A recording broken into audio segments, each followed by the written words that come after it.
Welcome, ICP fans, to another episode of the Indie Sports Car Podcast. What's up, Kevin? Hey boys, how are you? Good. What's up, Matt? Great to be back. Another Indycar season underway, and if the rest of the season is anything like this weekend was, this is going to be one of the most epic seasons It's going to be we've ever seen. It's going to be a shit show. What are you talking about? Oh yeah. It's definitely going to have a lot of crash damage to it. Mm-hmm. Look like a bunch of fucking rookies out there. Oh boy, oh baby. USF 2000 couldn't go one lap. No. Race, but they never do. Right. They did one year because I remember I was there and I remember saying to myself, that's odd. And how long ago was that when they had 14 cars in the field? 2000. No, there's like 30. It's 2017. I mean, holy smokes, man. I mean, I get it, but it's like at the same time, it's like, boys, come on. If you ask Rob Howden what's the one year that USF 2000 went a full lap green at St. Pete, with all them, youngsters, rookies, rookie youngsters, like most of the field are rookies and they're all 16, so, their first big race ever in front of a crowd ever, there's always a wreck. There's always a wreck without fail. But in 2017, they went it was actually caution free was the first race in 2017. That was I believe that was Renus VK's class that he came up with. He was a rookie that year. Oh, okay. Yeah, his coming out party. He didn't do much in 2000. USF 2000. He wasn't. I mean, he did kind of stand out, but he wasn't that standout. He didn't start standing out until Indy Pro, whatever they call it now. Pro Mazda. Right. Is it Indy Pro 2000 now? Is that it? Yeah, I believe it is. Changed it again. They only changed Indy Lights, right? USF Pro 2000. That's what it is. USF Pro 2000, not Indy Pro 2000. Mm-hmm. USF Pro 2000, which makes more sense because they're both the same car. Right. It makes more sense, but yet it's more confusing because they keep changing the name in the last few years. Anderson owns them and IndyCar owns Indy Lights, so it makes sense that they're now breaking them apart completely almost, it feels like, as far as the naming goes. Yeah. Because Indy, was it Indy Next? Indy Next is the new title. Right. Which is the worst name, I've ever seen. Like, yeah, 100%. It was so perfect because you knew what it was. It was so it was short and sweet. You knew what it was. You know what I mean? But Indy Next, it's like, what is that? That doesn't tell me anything. It doesn't make any sense because it would be like, what? This is what they go to after IndyCar? Right. What's next? Yeah, like Indy Next. Well, can I focus on this instead of next? I mean, anyway. And by the way, who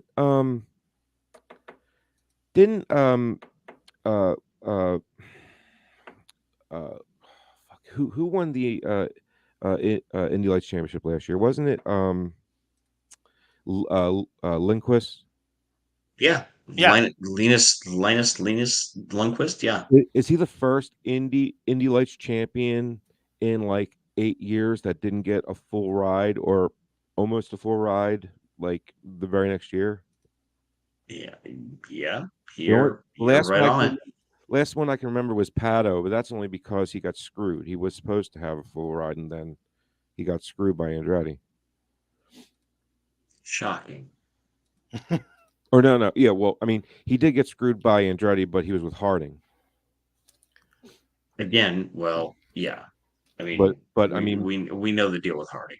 Yeah, but I mean, Michael Andretti had his hands all up in that. Anyway, my point being is, I was just like, I found myself looking for him. I'm like, where the hell is he? Mm-hmm. I mean, Stingray Rob, for crying out loud, there. He didn't win last year. As is Ben Pedersen. Mm-hmm.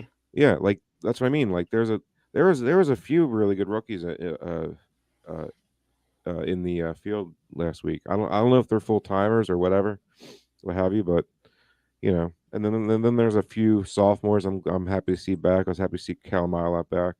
Yes. Not so much for Devlin Francisco yeah, DiFrancesco. even though I mean Devlin, the moving chicane DiFrancesco. he was the one that got popped up 20 feet, right?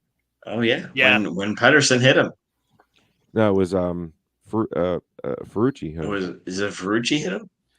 Not like he had anywhere to go. Somehow Connor Daly made it out of that. Okay, let's back up. We're rambling through Yeah. Okay, so yeah, first race of the NTT Data IndyCar series, whatever. St. Pete. Hashtag something that has St. Pete in it. So yeah, okay. Qualifying. Let's talk about qualifying. Pretty stoked to see Kirkwood up that high. Yes. Yes. And that's we like last season. I remember even saying like how well he was doing, and we just couldn't wait to see what he was going to be able to do going forward. And in a top flight team. I Yeah. mean, let's be honest. Foyt was his entry into the series, right? But everybody, as much as we all want to believe that Foyt can do it, they can't do it. Yeah, name a team that's lower than Foyt. It used to be Dale Coyne. It's not anymore. It hasn't been for a while. Right. Is it Juncos? But is that even fair? Not even fair. No, because Juncos this is the first year Juncos has more than one car. Right. So Foyt is a legit 2 to 3 car, sometimes 4 in the 500 car team all season long. So they have no excuses. So out of all the teams that are, multi-car teams all season long, who's below them? Is there one? Nope. And that's a sad state of affairs, in my opinion. Exactly. So, yeah. But now that he's in the Andretti car, it's pretty good. I'm happy for him. No, I was totally happy for him. And the other thing that I was thinking about too is like how much of that winter testing that they did out at Thermal was going to transfer over to St. Pete, because most everybody was of the opinion that it wasn't going to transfer at all because the track wasn't anything like anywhere else they go, but they went there because of the climate. Where at? I'm sorry. Out at Thermal. Thermal? That was a oh crap! I can't think of the name of the track. Wasn't that Thermal? I thought it was Thermal. It's usually Sebring, isn't it? No, they didn't. No, but they were in California somewhere. Oh, I have no idea. Because I mean, usually they preseason test at Sebring for specific reasons, because it's a street course that's set up on a. Right, and it was a great opportunity for junior engineers and shock engineers to work on that because of the nature of that track. But they went to California. I'm like, pretty sure it was Thermal this year. I never heard of Thermal before. Yeah, it's one of those country club tracks. Yeah, like the Thermal Club is what they call it. Yeah, Matt Brabham's tied in with that. Mm-hmm. Stupid name. But yeah, it's basically one of those tracks or one of those places that has a whole bunch of tracks, and then they can make a configuration. Right. Mm-hmm. And they have the garage mahals and all that shit. Yeah, it's like basically just a place for a bunch of rich guys to get together, show off cars, race around a bit, and that sort of stuff. But yeah, with qualifying, to see Kirkwood at third place in that Group 1, yeah, it would. I'm hoping that means a lot more for him going forward. I hope it means that we're going to see more from him. I just hope it wasn't one of those things where he just grooved with St. Pete and was able to get that high. I really hope this means better things for him going forward. Yeah, I mean, I feel like Kirkwood's one of those guys that's just like, a little underrated. He's got that fucking Captain America look to him. He's kind of like, Ryan and Ray 2.0, right? Captain America kind of a thing. And I mean, I think, and I was saying this on my show just yesterday. It's like, I think, Andretti program, despite the overall shit show that St. Pete turned out to be for them, I think they're pretty solid. I mean, obviously Grosjean being on the pole, Kirkwood doing well. Mhm. I mean, those guys are in pretty good shape, and I think Kirkwood's now kind of getting an idea of the breadth and the width of the capabilities of that team, and I think we're just going to see more from him.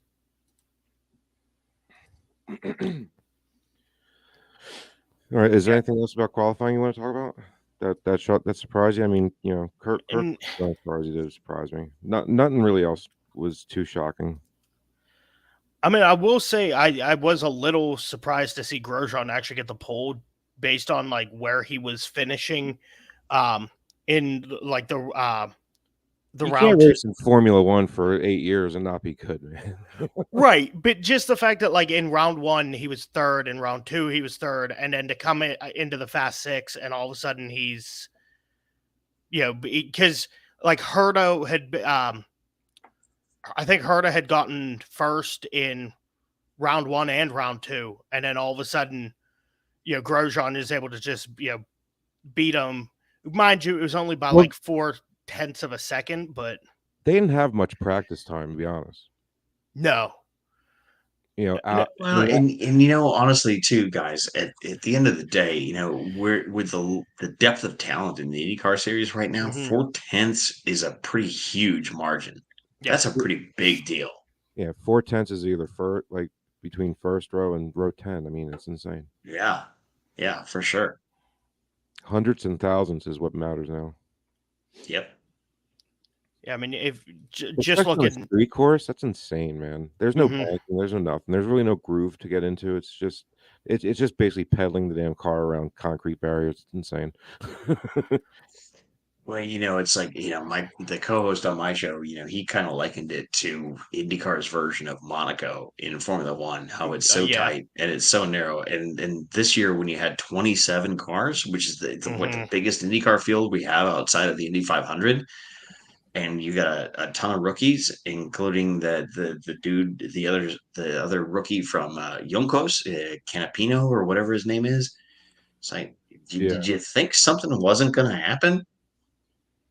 It's great though, man. I mean, it hasn't been this many I mean, it used to be like, oh my God, are we gonna have 20 cars for this race? Yeah, Right. yeah, now, exactly. now it's like the list of drivers that aren't racing that could be, but probably shouldn't have a seat to jump I into. love it. I Mhm. love it. Yeah, I mean, it just means so many more things like for the future of IndyCar. Put it this way, Yeah. when you know who the pace car driver is, Yeah, it's good. It's good stuff. Mhm. absolutely. When when you hear Oriole Server, you're like, oh, okay. Right on. Yeah, not the GM from Chevrolet in Detroit. Yeah, he's not gonna crash into the wall. Exactly. That was Yeah. insane. Yeah, and how many rookies were there? Yeah, Augustin Canapino from Argentina. Mhm. Yep. Oh, and there was not to jump ahead, but there was a picture of him after the race, and he just looked absolutely exhausted by the end of the race. Like it was somebody took a picture of him in the pit lane, and he was just sitting on the edge of the car, just looked so beat up. Yeah. Well, I mean, just kind of just go on.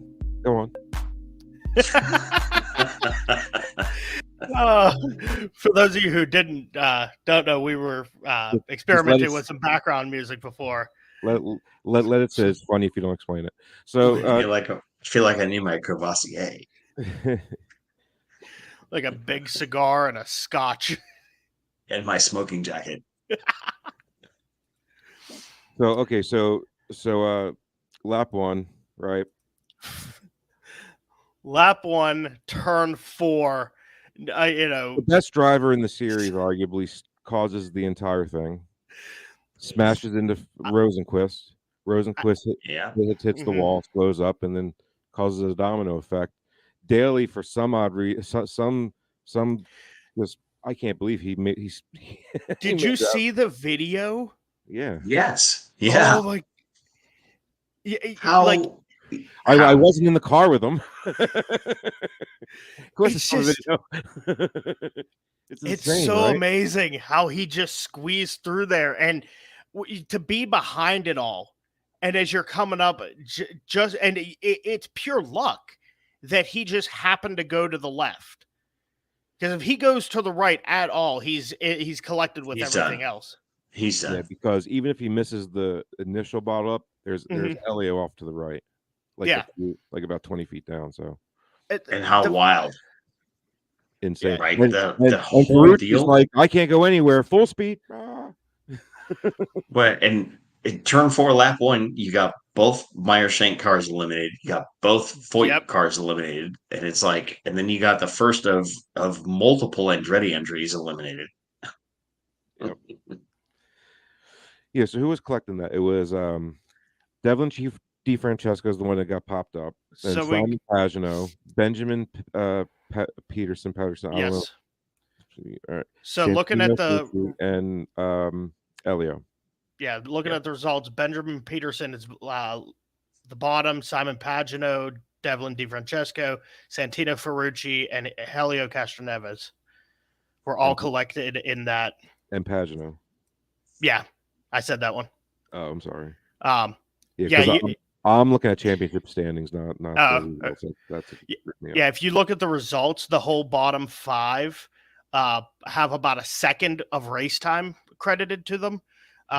Benjamin Peterson and Simon Pagino have like 6 and 5 seconds, while DeFrancesco, Ferrucci, and Castroneves have about a second and a half accredited to them.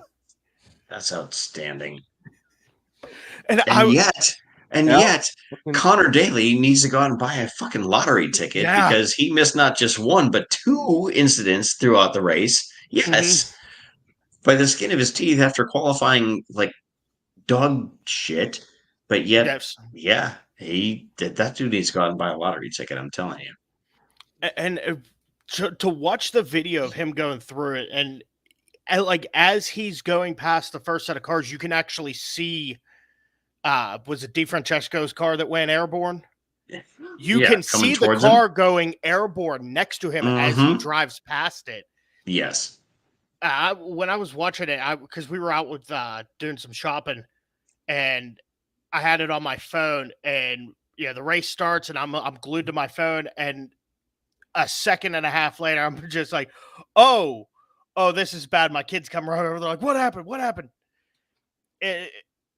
It was just, and it sort of was a precursor for what was to come with this race. Because you had, like you said, both Meyer Shank cars out, both Ed Carpenter cars out. And it was like, okay. Well, the Foyt cars. Cars. And what is going to happen with the rest of this race? And it just kept getting. Right. Yeah, I mean, like we didn't go more than 8 laps, I think it was. After the cleanup, it was a long red flag actually too. Oh, yeah, it was a long one. Yeah, that was a long one. Mm-hmm. Yeah, it went to the Jack Harney and Renus VK, right? Yes, yeah. Jack Harvey and Renus VK were the next 2 to be eliminated. And somehow, who went over top of him, landed, and kept going? Like Kirkwood. That was Kirkwood. Yeah. Kirkwood goes over him. It's like it's just. It just kept on going. It was like the whole classic, like California skater dude. He did the table deal. He like totally skated the table and kept going. Yeah, he just ollied the IndyCar over. Yes, thank you. Yes. That's the word I was looking for. And what's weird is, like, out of all 3 cars who took the beating, I would say Jack Harvey got the least a bit of damage out of it. Like, and he was the most screwed up after. He did not look good sitting on the back of that AMR safety vehicle, man. And we were talking about that in my show. And like watching the wreck, I'm like, what happened? Like, was it the car that went over him and didn't touch him, or was it? I mean, like there wasn't good. There wasn't like great coverage of that. No, I didn't see anything. I was like, he got screwed up when that happened. I couldn't pinpoint anything. I mean, you would have thought, based on what you saw of Elio getting out of the car from that first accident with DeFrancesco and everybody, that between his knee and his wrist, you would have thought that Well, that's Castro yeah, Neves was worse dude. off, and then all of a sudden you see Jack Harvey, and it's 94-year-old like, wait bones a are minute, brittle. You know. yeah, I mean, right, he's almost 100. You know. yeah, he's literally like Yoda years. Yeah. Yeah. Calcium's not going to save him. No. Drink all the milk you want, Elio. It's over for you, buddy. He's got to be dyeing his hair by now. Moving on. So, still has gray hair. Yeah. So, Renus, like, look, that was Renus's fault, right? I mean, Renus caused that whole thing, didn't he? Like, I thought so. I was like, Renus, man. I remember saying to myself, like, yeah, I think that was Renus. That was my initial thinking Mhm. as well, but I'm like, I didn't see any better viewpoint to change my opinion. It's like, Right. there just wasn't No, great review of that to be able to tell for sure. it was that camera angle that's kind of like 2 Yep. turns back, but overlooking it, so you get like this Right. back side view of it. You can't really. It's like you're that half-second delay on the TV broadcast before Mhm. their mouths move. It was one of those kind of deals. I'm gonna get into them. By the way, I think Lee Diffie's got to go, man. Really? Yeah, I've been. I'll get into it after we talk about the race. So Okay. yeah. Yeah. At any rate, it's not like I don't like him. I'm not saying that, but I'll get into why. But so yeah, so Jack Harvey, Renus VK. Next is Somehow, Colton Herta. yeah, the Colton Herta and Will Power incident. Yeah. As soon as I saw those two come together, I'm like, oh, Frank's gonna have a field day with this one. Yeah, I thought the I same wasn't thing. screaming or anything. I just smiled. I'm like, nice. Fuck him. He'll still finish top 10. Well, shit, with the attrition rate that there was, Mhm. that wasn't a hard thing to happen. Yeah, I mean, and to watch them come together like that, it shows. I felt that it showed the experience level between the both of them. Who? Will and Colton? Yeah. If they made it through the turn without taking each other out, then yeah, I'd agree with you. But there was no skill there. I mean, to me, it just seemed like Colton was like trying a little too hard, and Will was like, "All right, let's go through this, and we'll see who comes out on the other side." Respect from Will's part. I'll have to admit that. I mean, he gave Colton zero room at all. Like he basically treated him like he wasn't even freaking there. And Will's been known to do that. Yeah, but here's the thing though with Colton. It's like Colton seems over the years now seems to find himself in these positions more often than not. Yeah. Right. And it's like, everybody talks about him being the next, United States F1 guy and all this great stuff. And I'm like, more often than not, I see Colton winding up in these positions, right? And it's like, yeah, the dude's fast. Yeah, he's brave. Yeah, I get all that. But man, you don't win championships, you don't win races when you inevitably put yourself in those positions. And that's not He what the does it greats do. all the time. Yes, Does it all the absolutely time. he does. I mean, And Rick drivers Mears do. never did that, Yeah. right? Yeah, I think drivers, I think, would get out of his way more than wouldn't, times. Will and Colton really haven't raced too much, honestly. You know what I mean? Right. There's a few races I can remember, but usually it's the races where Colton's just so hooked up that, it's going to be hard for him not to win. And those are the races that he usually wins. He doesn't normally win races by duking it out. He usually wins races when he's, he gets a pole and then he's out front the entire race, and that's it. It's Frank, you're spot on, man. It's like Colton's money, his bread and butter is when he's got like the Max Verstappen, Red Bull Formula One deal where he can roll out to a 30-second lead and not have to worry about anything. Yes. But when he's got to go wheel to wheel with somebody, that's when it gets dicey. No. And he just, and I don't know what it is. I mean, I know Brian, his dad, is in his ear, but it's like something's not clicking with that kid. Maybe he shouldn't be. Yeah, maybe true. It's a possibility. I mean, Marco's career went down the dumpsters because he was surrounded by his dad the entire time. You're absolutely right about that, but they also brought him up too fast too. That was the other problem with that deal. Mhm. He was put on a pedestal and told him how great his last name is, therefore he is for his entire life. He wouldn't doesn't know any better. He probably That he probably went that to is failure going to be first. the ongoing problem with that entire organization, whether it's IndyCar or Formula One. Yeah. Well, if your last name's Andretti anyway, Yeah, exactly. yeah, like Exactly right. like if Marco would have like Ray Hall, like say what you want about Graham, at least he took a conscious effort to tell his dad to get the fuck away from me. Mhm. Yep. Remember his dad fought back about it, so he sat up in turn one stands in Milwaukee and pounded the whole race. Yeah, I do remember that. Yeah. Yeah, but good for him. Dad, get away from me. Like Mhm. like when I was a younger man, I couldn't stand my dad talking to me. Like, shut up, man. I don't want to hear you. Hmm. I know more than you. Yep. Yeah. As we all said at that age. Right, I didn't, but god damn it if I wouldn't have, not agree with me now. you know. But my point is Right. like, and then add that onto a pressure situation where you're making millions of dollars doing this and people are judging you every goddamn day about it. Like, yeah, I'm sorry. I would use them to get in and then I would branch off. And if I wasn't good enough to do that, then I don't deserve to be there anyway. Yep. Right. Yep. Exactly. And plus, Marco being there, just brought the entire team down, and ruined what's his face's entire career. Who was there? Fuck, what was his RHR. name? No, EJ Viso. Oh yeah, yeah, yeah. Oh, okay.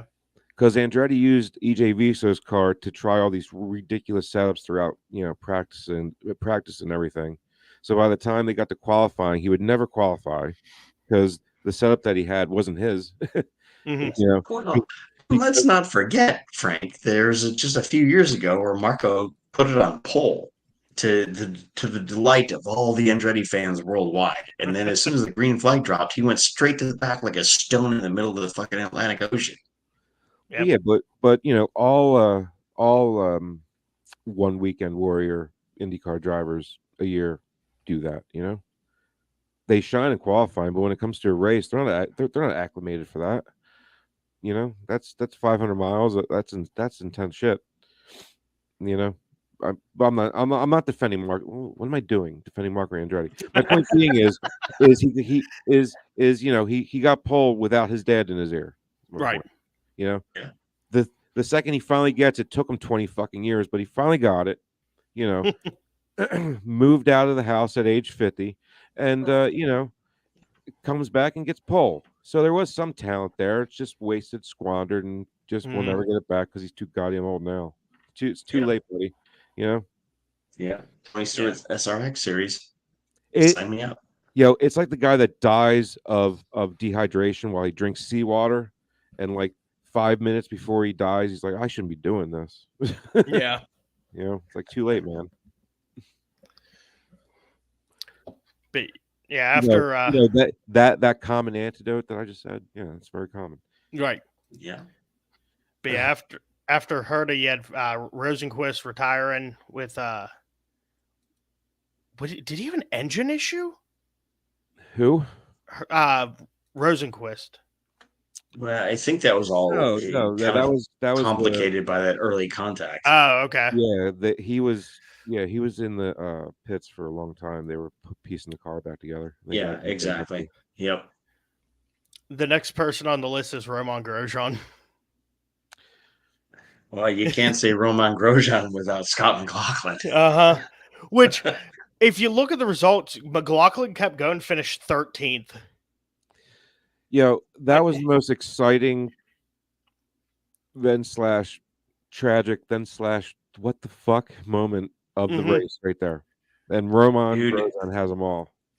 I'm telling you, man, that McLaughlin pit where he came out right in front of Grosjean Yeah. was fucking money.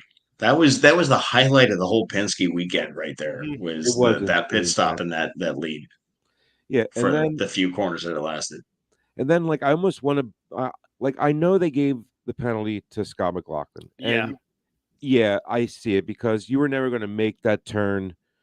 You weren't going to make that No. turn whether he was there or not. You were going into the tire barrier with that fucking angle. You know, Mhm. like you can't make a 90-degree turn on a street course with that kind of an angle going into a turn. And you, And cold tires. Yeah, yeah, on cold tires, no less, right? But knowing that, Romain Grosjean should have seen that coming. Not for nothing. I mean, I get being caught up in the heat of the moment. Like, look, dude, he passed you already. Mhm. He's on your inside. You're going to drive him that deep into the corner without braking on purpose because you're pissed off. I get it. You know, you're a racer, but at least have Yeah. at least have some, like, I don't know, a smarter man. I feel would have backed off just a little and watched Scott go into the tires and then undercut him. yeah. But Okay. I get all that, but at the Oh, same time, I've been there, right? right. You're a racer. McLaughlin is the defending champion of that race. Grosjean was looking to win his first IndyCar race after having qualified on pole. Nobody wants to give any quarter. I totally get that. And it's like, at some point something's got to give, and I think Mario Andretti himself at some point said, when you go to battle for that one strip of asphalt and somebody's going to come out ahead. And I totally get that both of those guys didn't want to give it up for the adrenaline, all the other aforementioned shit. But it's like, man, it ruined both of their races, unfortunately. exactly, and, like, after it happens, you gotta think to yourself, like, man, if I didn't do that, probably would have finished the race. But now look at me.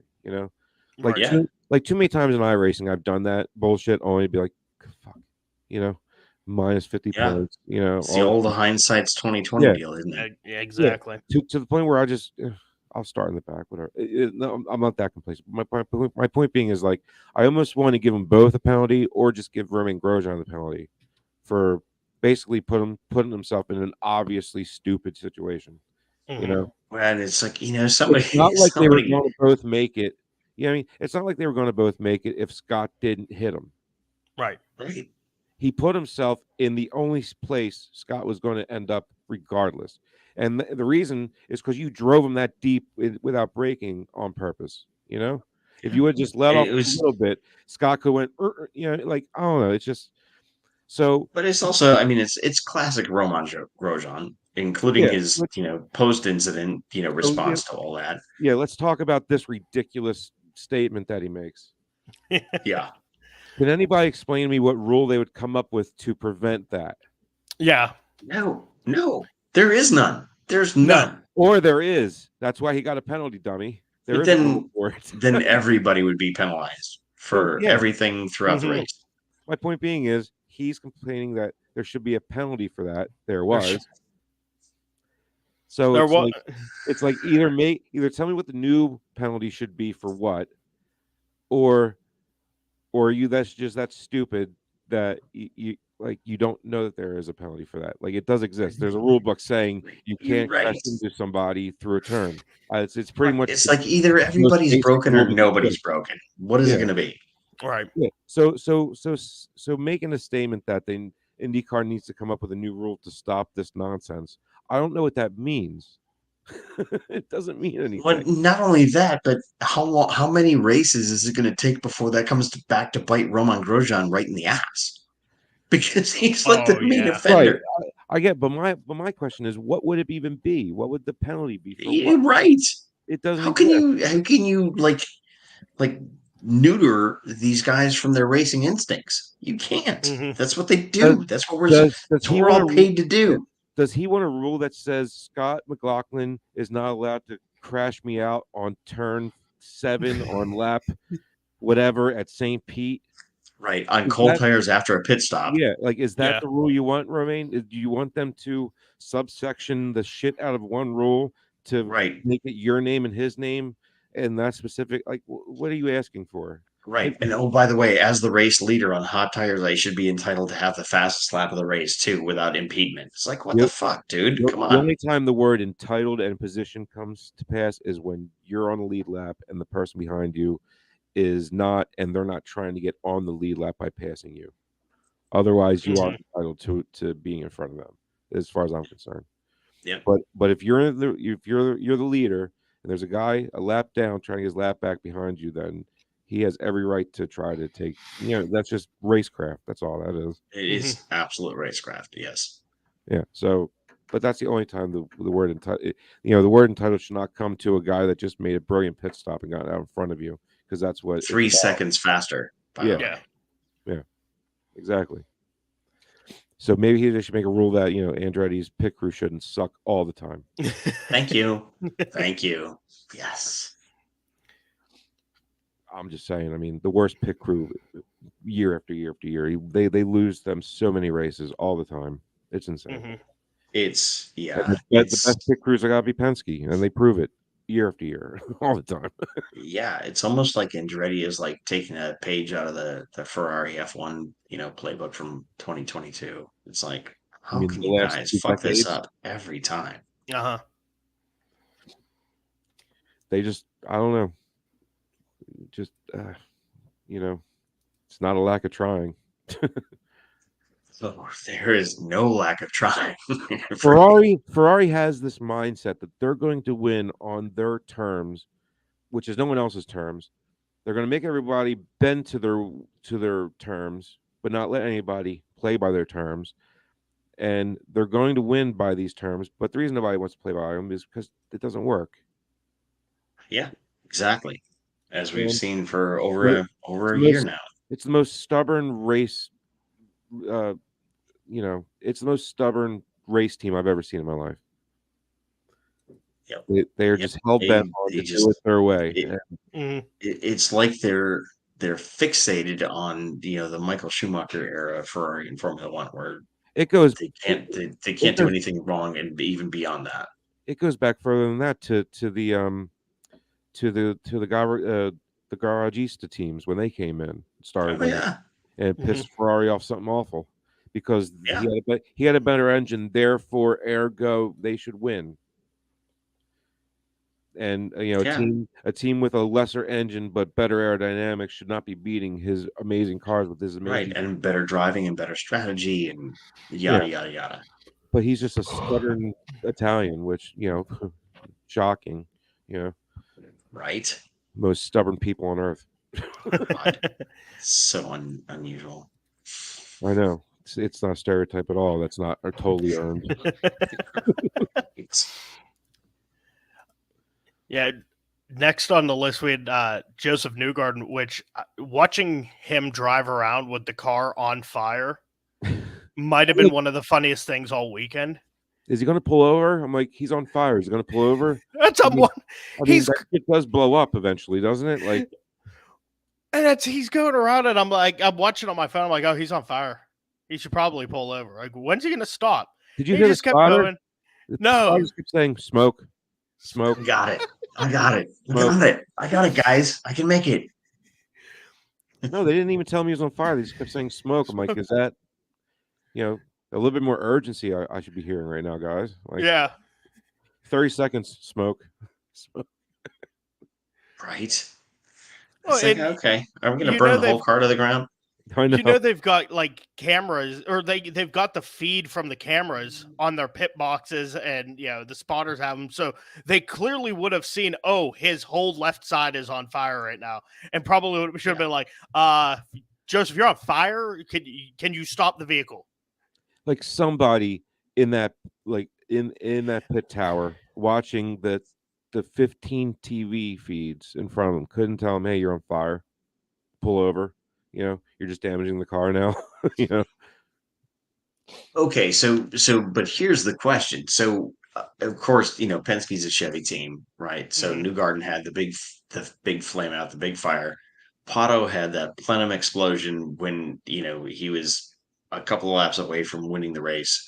That was 2 laps. The Chevy now have a problem. The Chevy now have a problem that Honda does not have, and they don't want to admit it.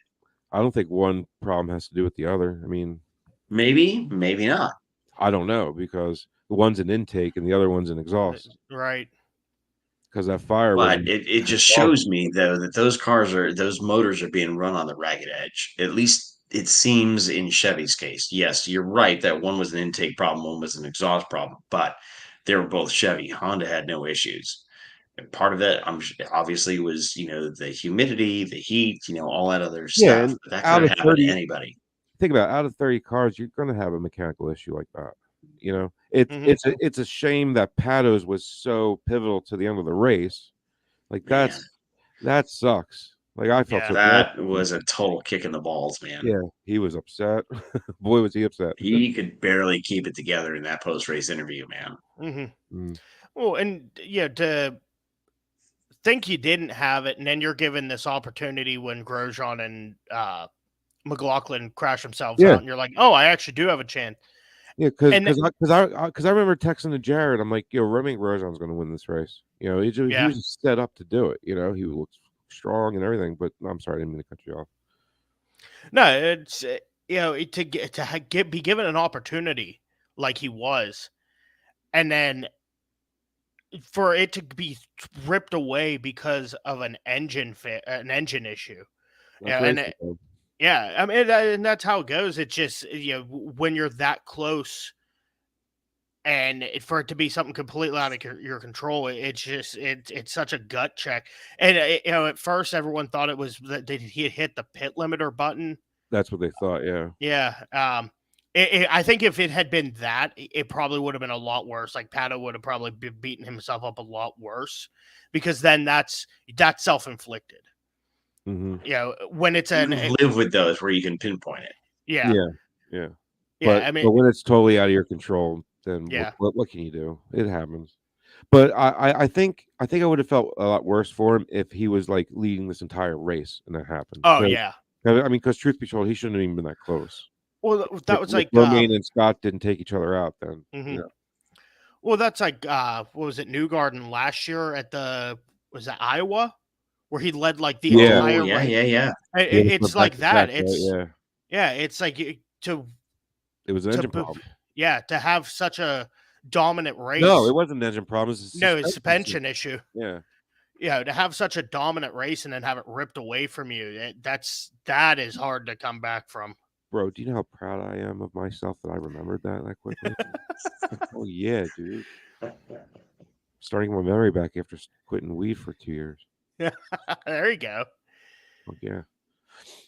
Anyway, but yeah, I mean, all right. Well, let's go. Where are we at down the list? 16th, we had Stingray Robb. I mean, good, decent rookie race. He's classified as off track, so I don't know. He didn't finish the race. Yeah, he was 4 laps down.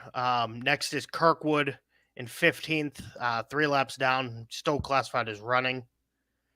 Yeah, shockingly. Yeah. Yeah.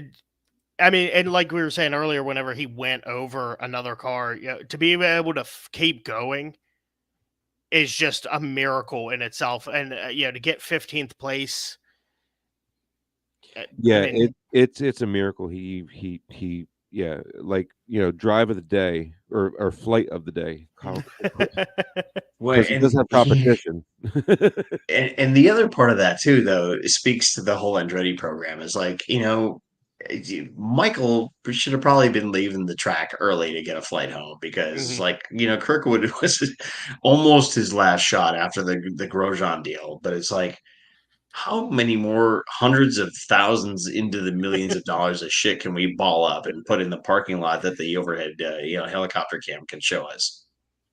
All right, now tell me about it's but I mean, I love seeing it personally. I'm just like, yeah, right. Take that. Right. I hope it hurts. Well, and something they talked about that I was thinking about after, Kirkwood crash, landed like that. Crash landed. Yeah. Because they were saying about when DeFrancesco went airborne, how when you come down like that, these cars have very little suspension play to them. So when you hit like that, that goes all through the driver's body. My back. Oh, yeah. Instantly. Yes, it does. Oh, God. And like, he's a young guy. He's made of rubber. Yeah. That has to be it, because like he came down hard. If that was Elio, he'd be he crippled from the waist down, paralyzed, just shattered. Telling you, Kirkwood's feeling that today. Oh, my pelvis, my hip, my legs. Oh, my leg. We're gonna go for 7. Yeah. All right.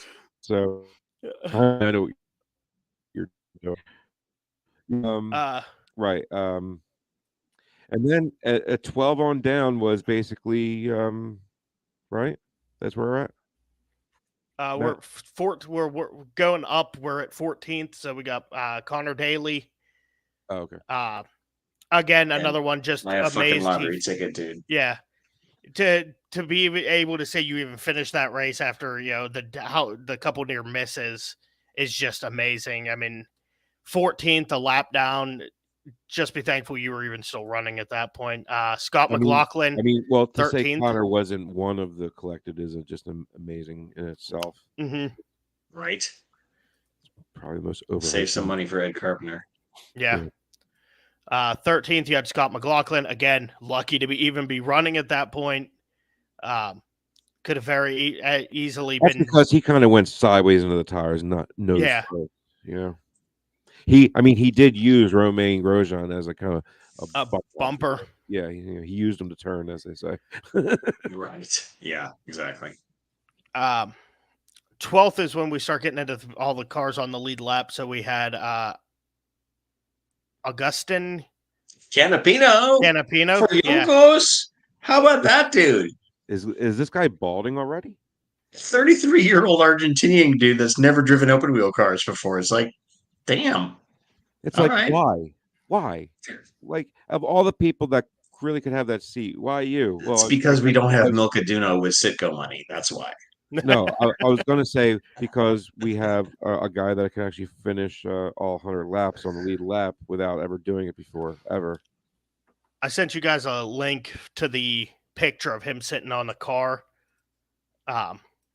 He just looks absolutely beat to hell after this race. I'm looking at it right now. Yeah, I mean, that's a great picture. He's so worn out, and anyone looking for it, you can find it on the IndyCar subreddit. He's just, you definitely get a sense of how much these cars, how much it takes to handle one of these cars, and it's not just something anyone can hop into. No, he's like the IndyCar version of Nick DeVries from his debut last year when he had to fill in Formula One. Yep. It's by far physically demanding as hell. Mm-hmm. Yeah, absolutely it is.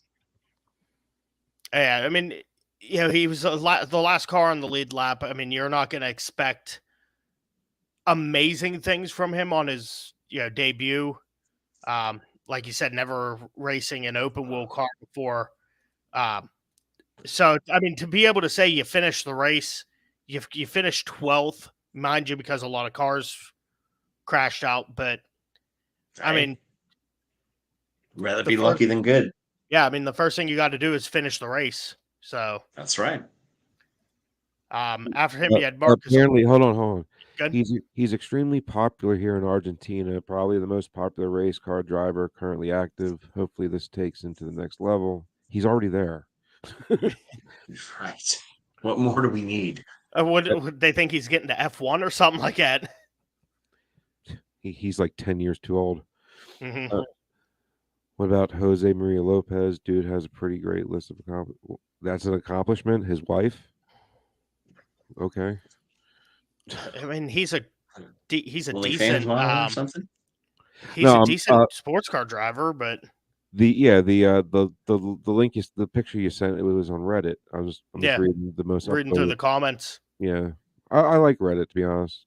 It does annoy me a little bit, but it depends on what you go on. Right. If you want to be annoyed, then go on the pages that will annoy you. But I find more anonymous, like sincere people on this than just complete troll assholes. Mm-hmm. Or the generic Facebook fucking just ugh. Yeah. Yeah, for sure. Like, stop giving me the blessy hands. I don't, man. Stop praying. You ain't praying for me. Stop. I don't want you to. while also having a much. But yeah, moving up to 11th place, you had Marcus Armstrong. Yeah, another rookie. Yeah. Where did he come from? He didn't come from Indy Lights, did he? He don't look. It does not strike like I don't recognize him at all, man. No, he's from Europe. It was a Ganassi find. Yeah, it was him, Canapino, and what was the other one? Benjamin Pedersen. They're the three there. I went, who? Like, where they come from?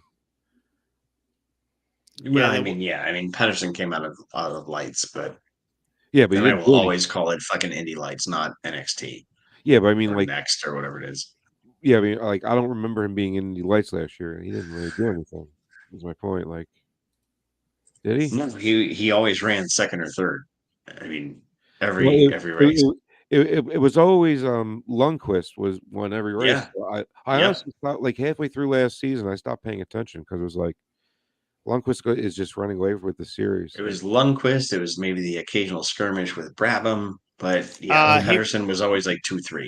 Yeah. Marcus Armstrong was in F2 last year. There you go. Yeah, European. Yeah, okay. Yeah, scrolling through his Instagram, there's pictures of him on a podium. F2, yeah, that's yeah. Right. Yeah. And remind me about him coming from F2 because that's what set me off this Lee Diffie rant. But okay. But yeah, he's like I said, he's just got he got a couple podiums while he was in F2. So how many? I'm not sure. Like I said, I'm scrolling through his Instagram right now. It's definitely where I would go for career stats. I was just trying to see if I could find any like. Let me go through his picture social media to find out some interesting facts for you guys. Well, it looks great. He looks awesome. Like of all social media. Armstrong's OnlyFans page. Yeah, I'm his OnlyFans, and my God, he can take all eight. Good God, what a champ! Right.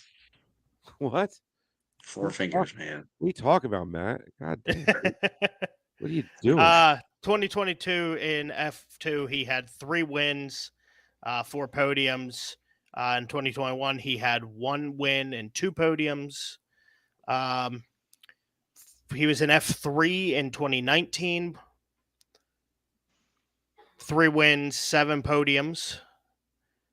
So he's since about 2018, he's been working his way up the F1 ladder. Right. We're talking about Marcus Armstrong, right? Yes, Marcus Armstrong. Yeah. Talking about Marcus Armstrong there, Josh. We just went down the leaderboard. We're coming up to the top 5 now, or top 10. I mean. Mm-hmm. But hey, Josh, how are you? Doing good, man. How are you, fellas? Good. Have you ever met Kevin or Matt? Josh? No. Nope. No. Nice to meet you, Josh. Nice to meet you guys. Yeah. So. I met Josh at Iowa. At Iowa for when I met Jared, the first day I was media with these guys. It was your first day too, right? Wasn't you and Jared's first day as in the media center that day? Or just Jared? No, my probably Jared. My first day was 2012 at Fontana. Oh, okay. Ooh. So which by the way, you'll notice my background. First IndyCar race at Fontana. I just picked that up today. Nice. It's still to this day the greatest IndyCar race I've ever seen in my life. Was that last Fontana race. Still to this day. Like if you ask me what's the greatest race you've ever seen on instant, 2016 Fontana, hands down, the most insane. Like I almost had a fucking heart attack by the end of that race. Like honestly, Missy and I, we were like I've never freaked out that much over a race watching it. Then oh my God. You guys remember? Yeah, I mean, so many words of exciting, scary, daring, and I mean, what was amazing is as tight as it was. I mean, the race went green for like the first 156 laps, and I know. And it was 156 laps of sheer horror watching it because the whole time you're like, oh my God, oh my God, they're not dead. They're not crashed yet. How is this possible? So I mean, like turn 1, turn 2, turn 3, turn 4, like, God, they're 3 wide. They're 4 wide. Yeah, and then Takuma Sato makes it 5 wide. Yeah, exactly. Leaves the talking. He looks old as shit. You see him in the pits?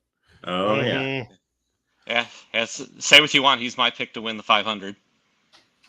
Nice. That's actually not a bad Don't pick, listen to Josh. him. He's Mr. Ultra Contrarian over here. He will pick the most ridiculous thing just to make you go, why?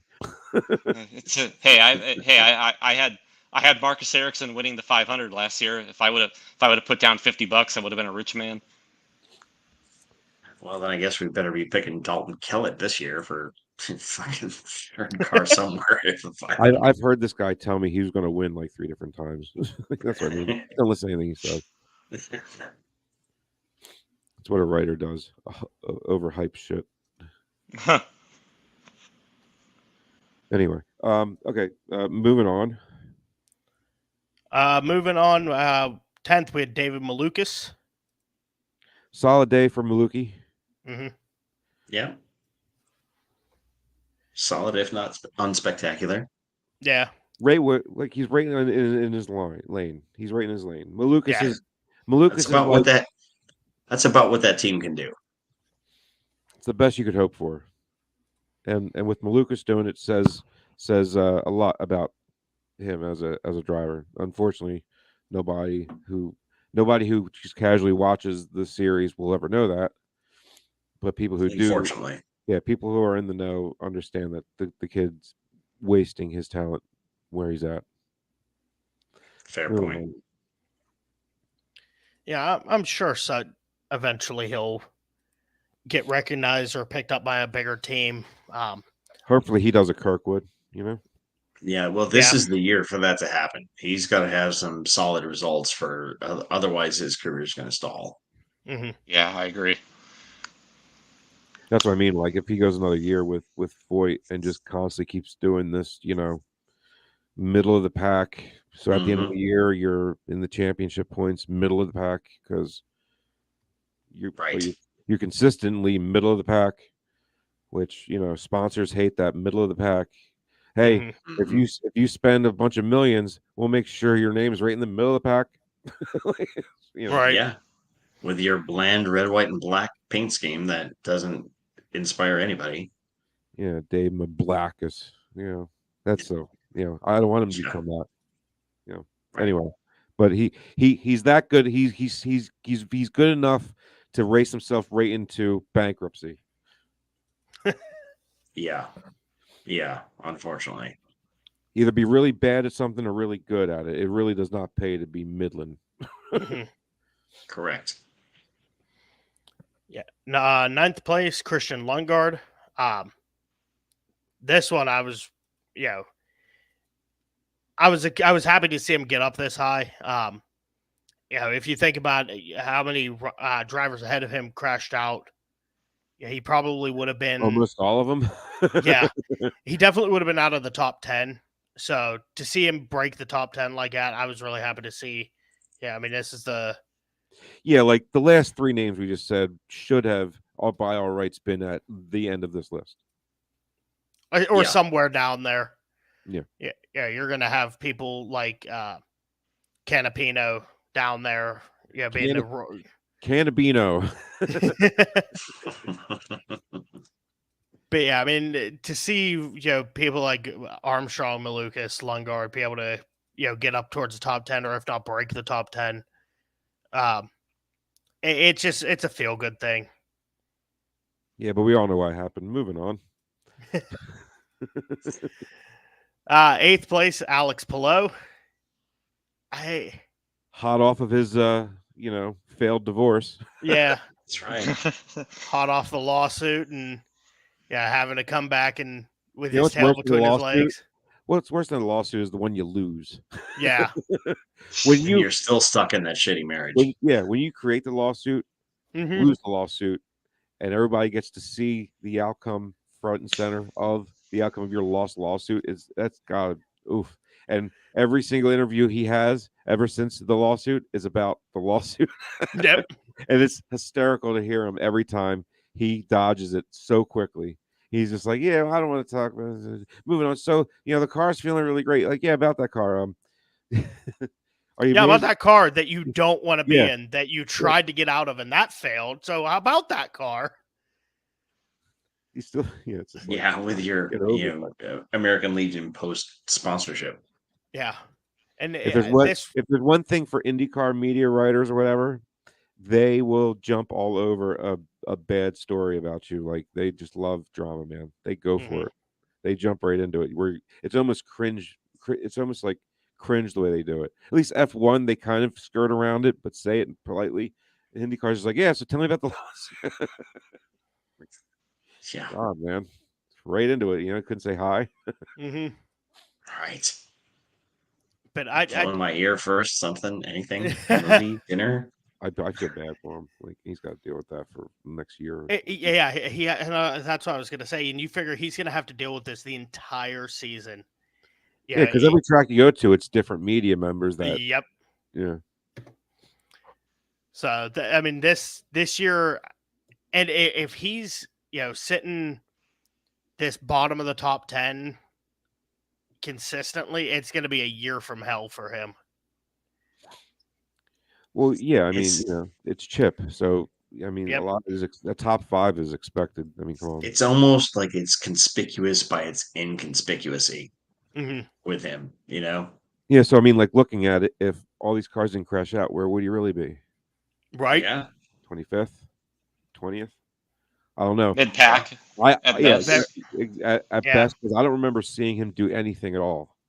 Like, no, very nondescript. Yeah, I don't even think they said his name on.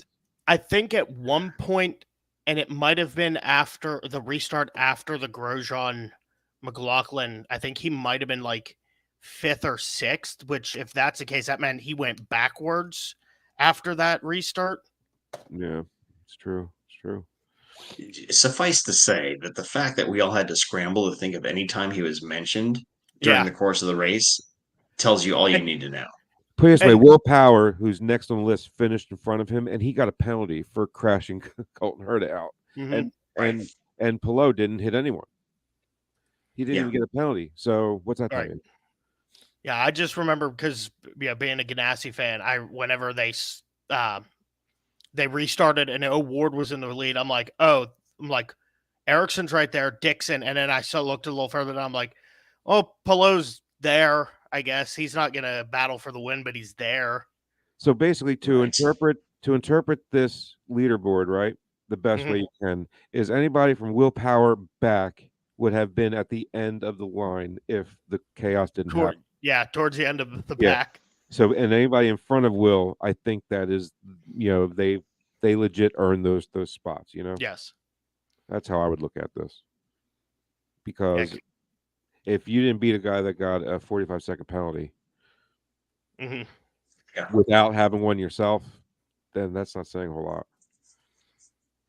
Anyway, so yeah, Will, we already talked about Will. He got 7th. My man. What'd you think, Farmer? Of Will? Yeah. I mean, I still think the ceiling, we haven't really got the ceiling of Will. I mean, we saw Will win the championship last year on consistency, and I'm liking this new version of Will Power. From the time I've covered He's calmed IndyCar down a lot, didn't he? He has calmed down a lot, man. He, like, even the way he talks, he just talks like he just don't give a fuck. More refined. Well, I mean, didn't weed become legal in South Carolina? North Carolina? Don't know. I'm pretty sure it did, and all of a sudden he's like, "Yeah, just go with it, man." Yeah. Well, he's. Will's totally chill now. Yeah. What changed in your life? I think having a baby and being a dad might have had an impact there. No, he was still a raving lunatic when that happened. It is still illegal in South Carolina. He's in North Carolina. What? Oh, I thought you said South Carolina. But then again, everybody smoked before it was legal anyway, so it doesn't matter. Yeah, I mean, Who knows? I mean, Still illegal in North Carolina too. there you Is go. it? Yep. Well, I mean, yeah. I mean, I think. I think further championships and wins are still on the table for Will. Oh yeah. Yeah. I'm expecting Yeah. back-to-back championships. I won't expect anything less. If he can finish 7th after taking some asshole out into a tire barrier, then yeah, I think it's all for him. He's got the best handle out of the lot. So all right, so moving on, 6th, right, Matt? Graham Rahal. He earned it. Yeah. Race a good race.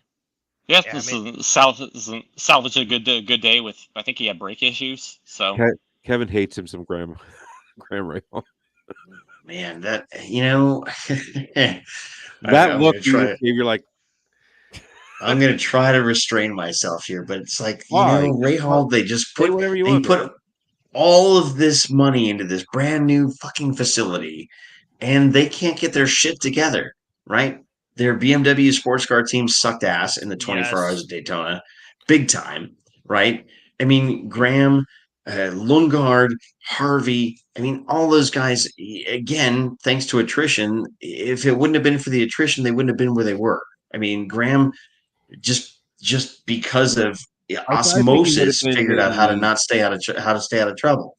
I think at best Graham would have been maybe low teens.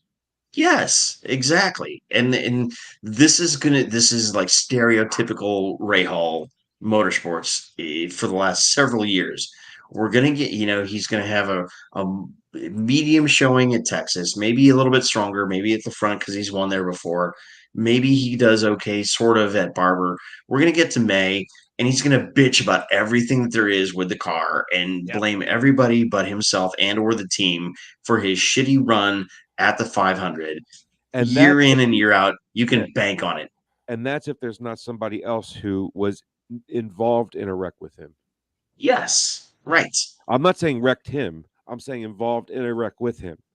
And I mean, That's all it'll take. believe me, I would love for the Ray Hall team and Graham specifically to have a solid, like legitimate good result that doesn't have some sort of asterisk next to it.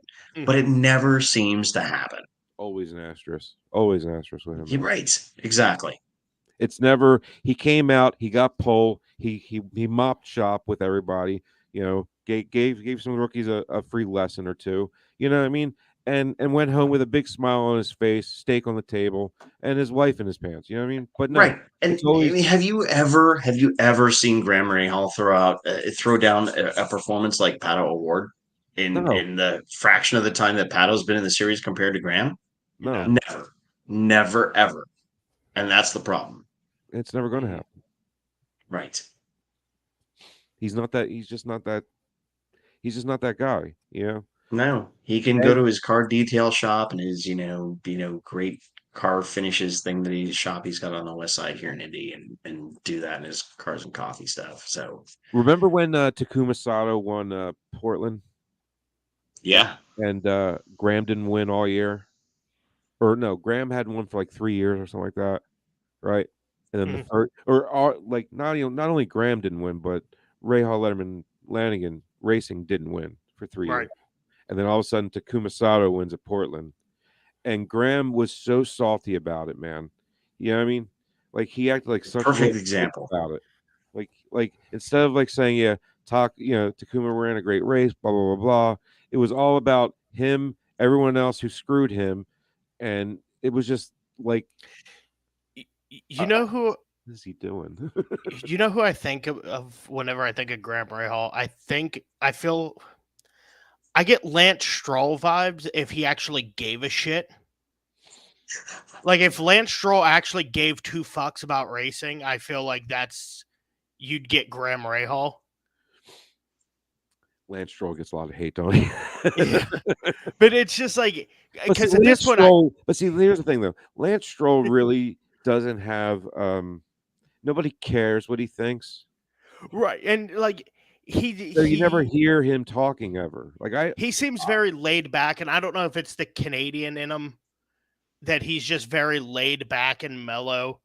but I feel like if he actually like thought he was good Maybe and he's just thought really he deserved stuff, maybe he's just really self-aware, knows that nobody cares. Maybe. Well, or now he's got Fernando Alonso like he knows doing nothing's happening. amazing shit, and B, he's still living off the royalties from the Planet of the Apes series. Is that where it came from? Yeah, of course it is. I don't know what you're talking about. So moving on. I'm lost too. Yeah, like I'm like I didn't get that. and I mean I love the man who wrote it, and I still don't get it. Just go with me. Right on. Okay. So next up in 5th place, Callum Ilott, and this was, I would probably say my like the biggest surprise of the day because he earned it, and I didn't see it coming. Underdog, driver of the day. Like, I mean, take your pick. Juncos. It's amazing for Juncos. It's amazing for Callum Ilott. I'm really happy to see him back. I didn't think he was going to come back, to be honest with you. I thought he would have got another F2 ride maybe or something, or maybe transferred into F1 somehow, because I know that's what he's trying to do. You know, but he knew he wasn't going to get into F1 staying in F2 because he's obviously very self-aware of the world. You know, because nobody gets that dude's staying out of trouble too. Yeah, he's doing good. So, but yeah, I mean, take your pick though. I mean, I think it being Juncos is more surprising than it being him, because he is a good driver. So, oh yeah, Agreed. he could go back to F2 if he wanted to. He finished runner up to Mick Schumacher. Yeah, So, I mean, he wasn't bad. Yeah, I mean, like there was a few F1 teams that wanted him to test out a car after he had signed with Juncos last year. Yeah. Yep. That's right. Yeah, and I don't know if he stayed because he thinks he can get somewhere. I think. Well, I'm sorry, I didn't mean to cut you off. No, you're good. I don't know if he thinks like he'll be able to get farther. I think if he stays with IndyCar, he could probably get farther than if he tried going back overseas and trying to get back into that F1, paddock. But I'm glad he did stay. I think he could definitely make more of a name for himself here than going back to F1. Look, over the last 15 years, it's pretty goddamn obvious that you're not going to make anything of yourself in F1 unless you're filthy fucking rich. Oh yeah. Yeah, or if you drive a Red Bull or a Ferrari or a Mercedes. It's one and the same, Josh. There's 6 seats in the world that you could possibly even have a hope to do anything with yourself in F1, and if you're not one of the 6 in the world, then you might as well come to IndyCar and actually have a chance. Right. Or you're sold to be on the junior team of those 6 seats. Exactly, and then hope for the best. Right. Maybe somebody will get killed. Who knows? But yeah, and he was getting a lot of coverage too from the NBC crew. Just talking about how well he was doing. Talking about the fact that he could have gone back over and chose to stay here, and so I think for Callum, any true IndyCar fan has had a chip on their shoulder since 2011. I mean, come on, we've all had it, So any good news that makes IndyCar look better than everyone else, we're going to jump all over and soak it up as much as we can. Because it feels good.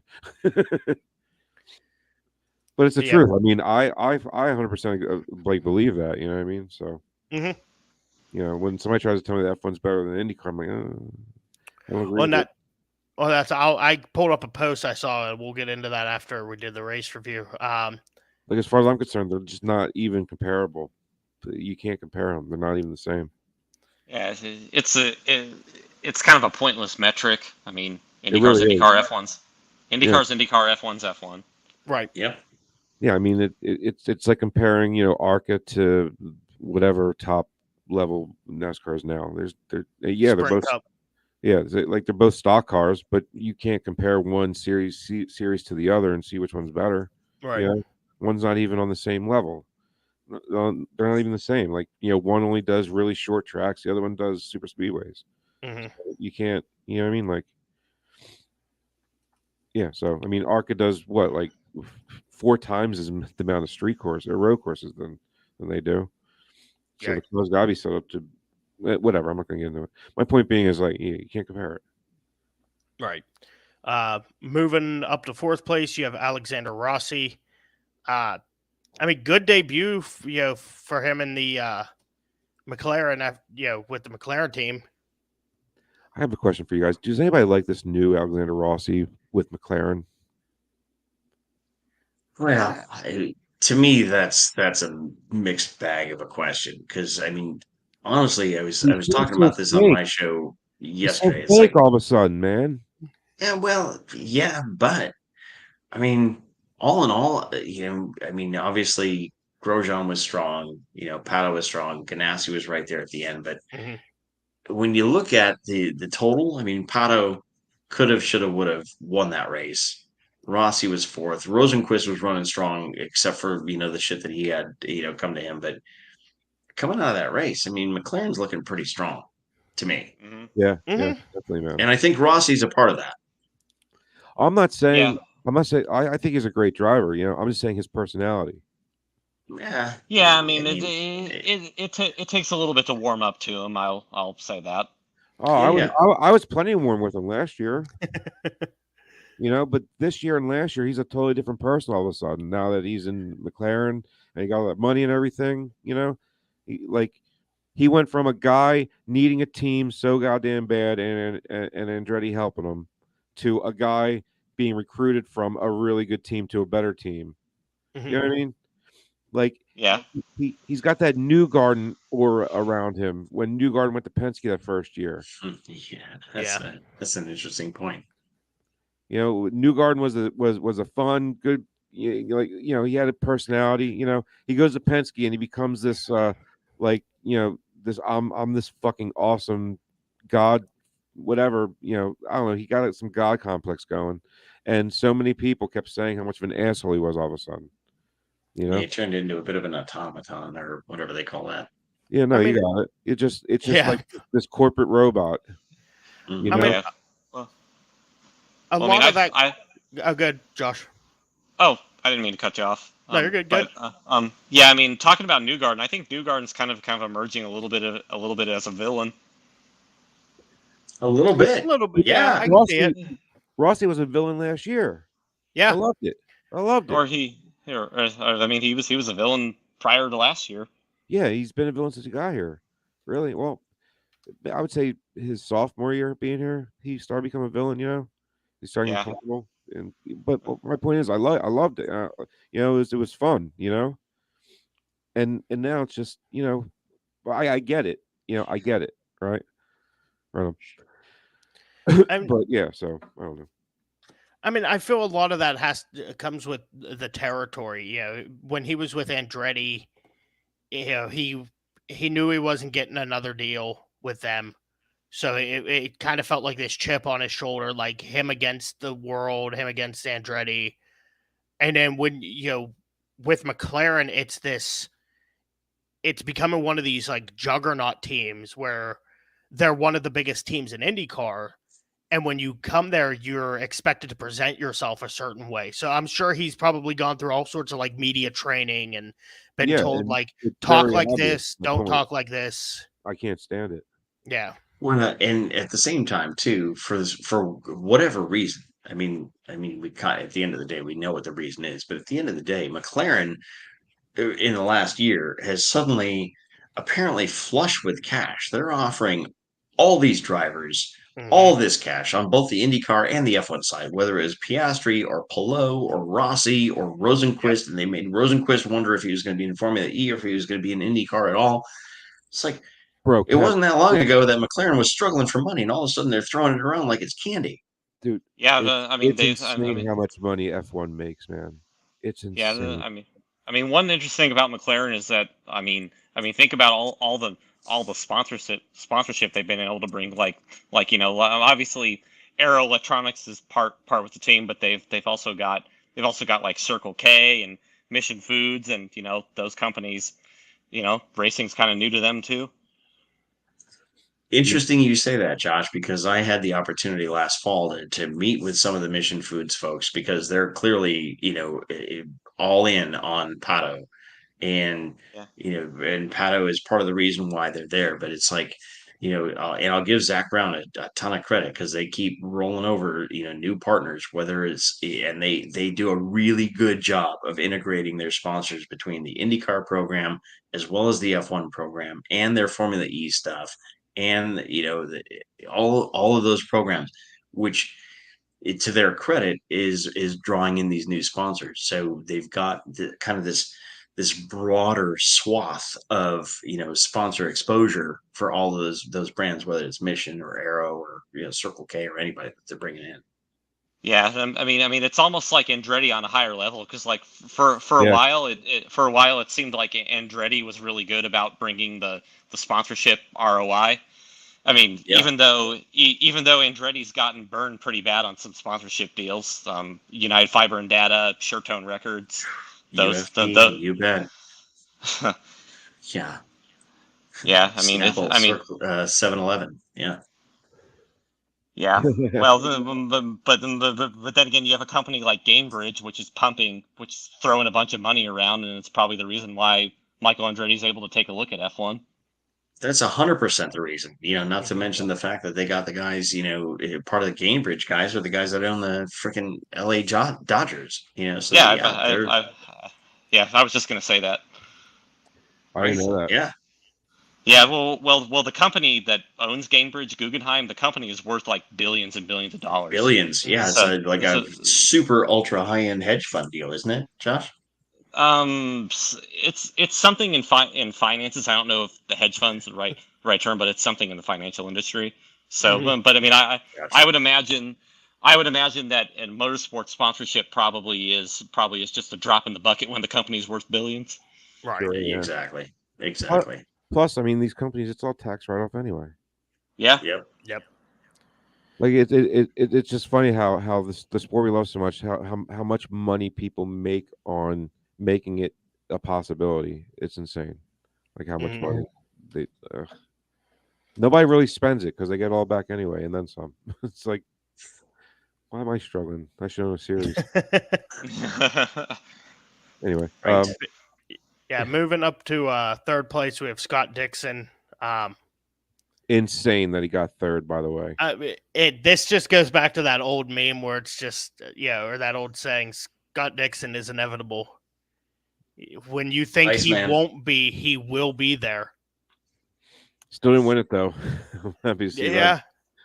Yeah. Well, I mean, I would argue Marcus Ericsson kind of Scott Dixon in this race. That's a great point, Josh. I agree with you. Yeah. And Pato O'Ward willpowered himself out of it. That's a good point. Yeah. That's pretty funny. Yeah, I mean, yeah, I still want to see some Husky chocolate. Yeah, who's seen it? It's like Rich Energy. Who's seen it? I've tasted Rich Energy before. I swear they just poured Red Bull into their cans. I swear. Rebranded Red Bull. Yeah, as a Ganassi fan, I'm happy to see him get up that high, but I still don't think like he deserved to be up that high. He did not have the greatest race, but going back to that old at all. He did not look good. And they weren't fast all weekend. Especially that first lap crash he caused, man. That looked bad. That looked like somebody didn't know what they were doing. Like that shouldn't have happened. I'm sorry. No. I can't believe he didn't get a penalty for that. He should have. Yeah. Probably. I think at that point they were just like, well, it's the first lap, it's a tight course, it's yeah, but everybody's scrambling around, so it is what it is. He had the whole damn track and he still took him out. I mean, come on, it was ridiculous. Like it was obvious. Like Felix even said, he's like, it's obvious he didn't see me. Right. Either he didn't see me or he did, and that was deliberate as shit. one or the other has to be true. But moving up to second place, we got Pato O'Ward, and it sucks to see him there. It sucks to see him in second place, knowing, like we talked about earlier, there was nothing he could really do about it. Yeah, so let's get into this real quick. So the technical the technical name for what happened was a plenum explosion. which is the air intake, Yes. where the air mixes with the gas, blah blah blah, and it is an explosion to begin with. So what? I don't understand the explosion part. Like, that's the point of The way they explained it on the broadcast was almost like that it had, not that it like exploded where it like blew apart, but just that there was an explosion inside the plenum and it sucked all of the oxygen out of the engine, which killed the power. So would it like make it stall out, like bog down or something? Right. Yeah, as if he would have pressed the pit lane speed limiter button. So basically, it basically flooded the engine with fuel because it didn't, or choked the engine with air. Yeah, it essentially choked the engine of oxygen and made it like bog down until it could get oxygen back into it and get it running again. I mean, after that happened, he was able to keep going. He didn't lose any more spots. So that's what I mean. Like, because when they say explosion, I'm like, well, then how the hell did he finish the race then? Like, right. That's so okay. That makes more sense. All right. That's a shame, though.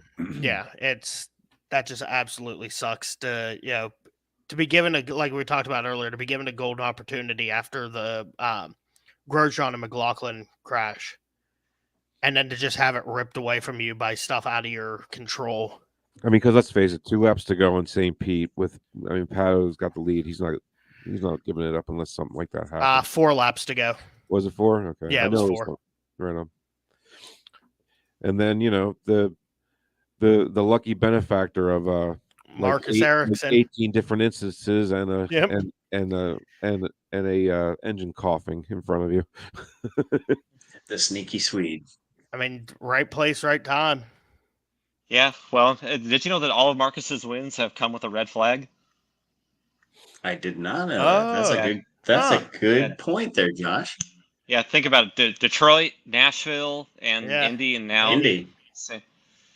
I remember at one point.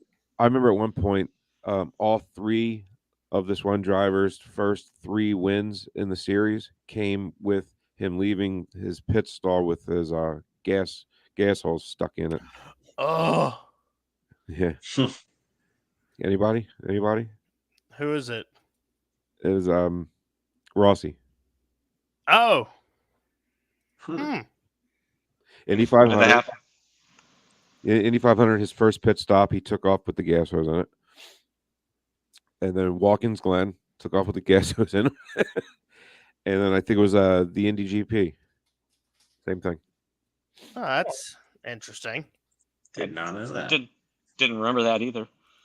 But just seeing, I'm like, that's the 3rd time he did that. And he won. That's weird.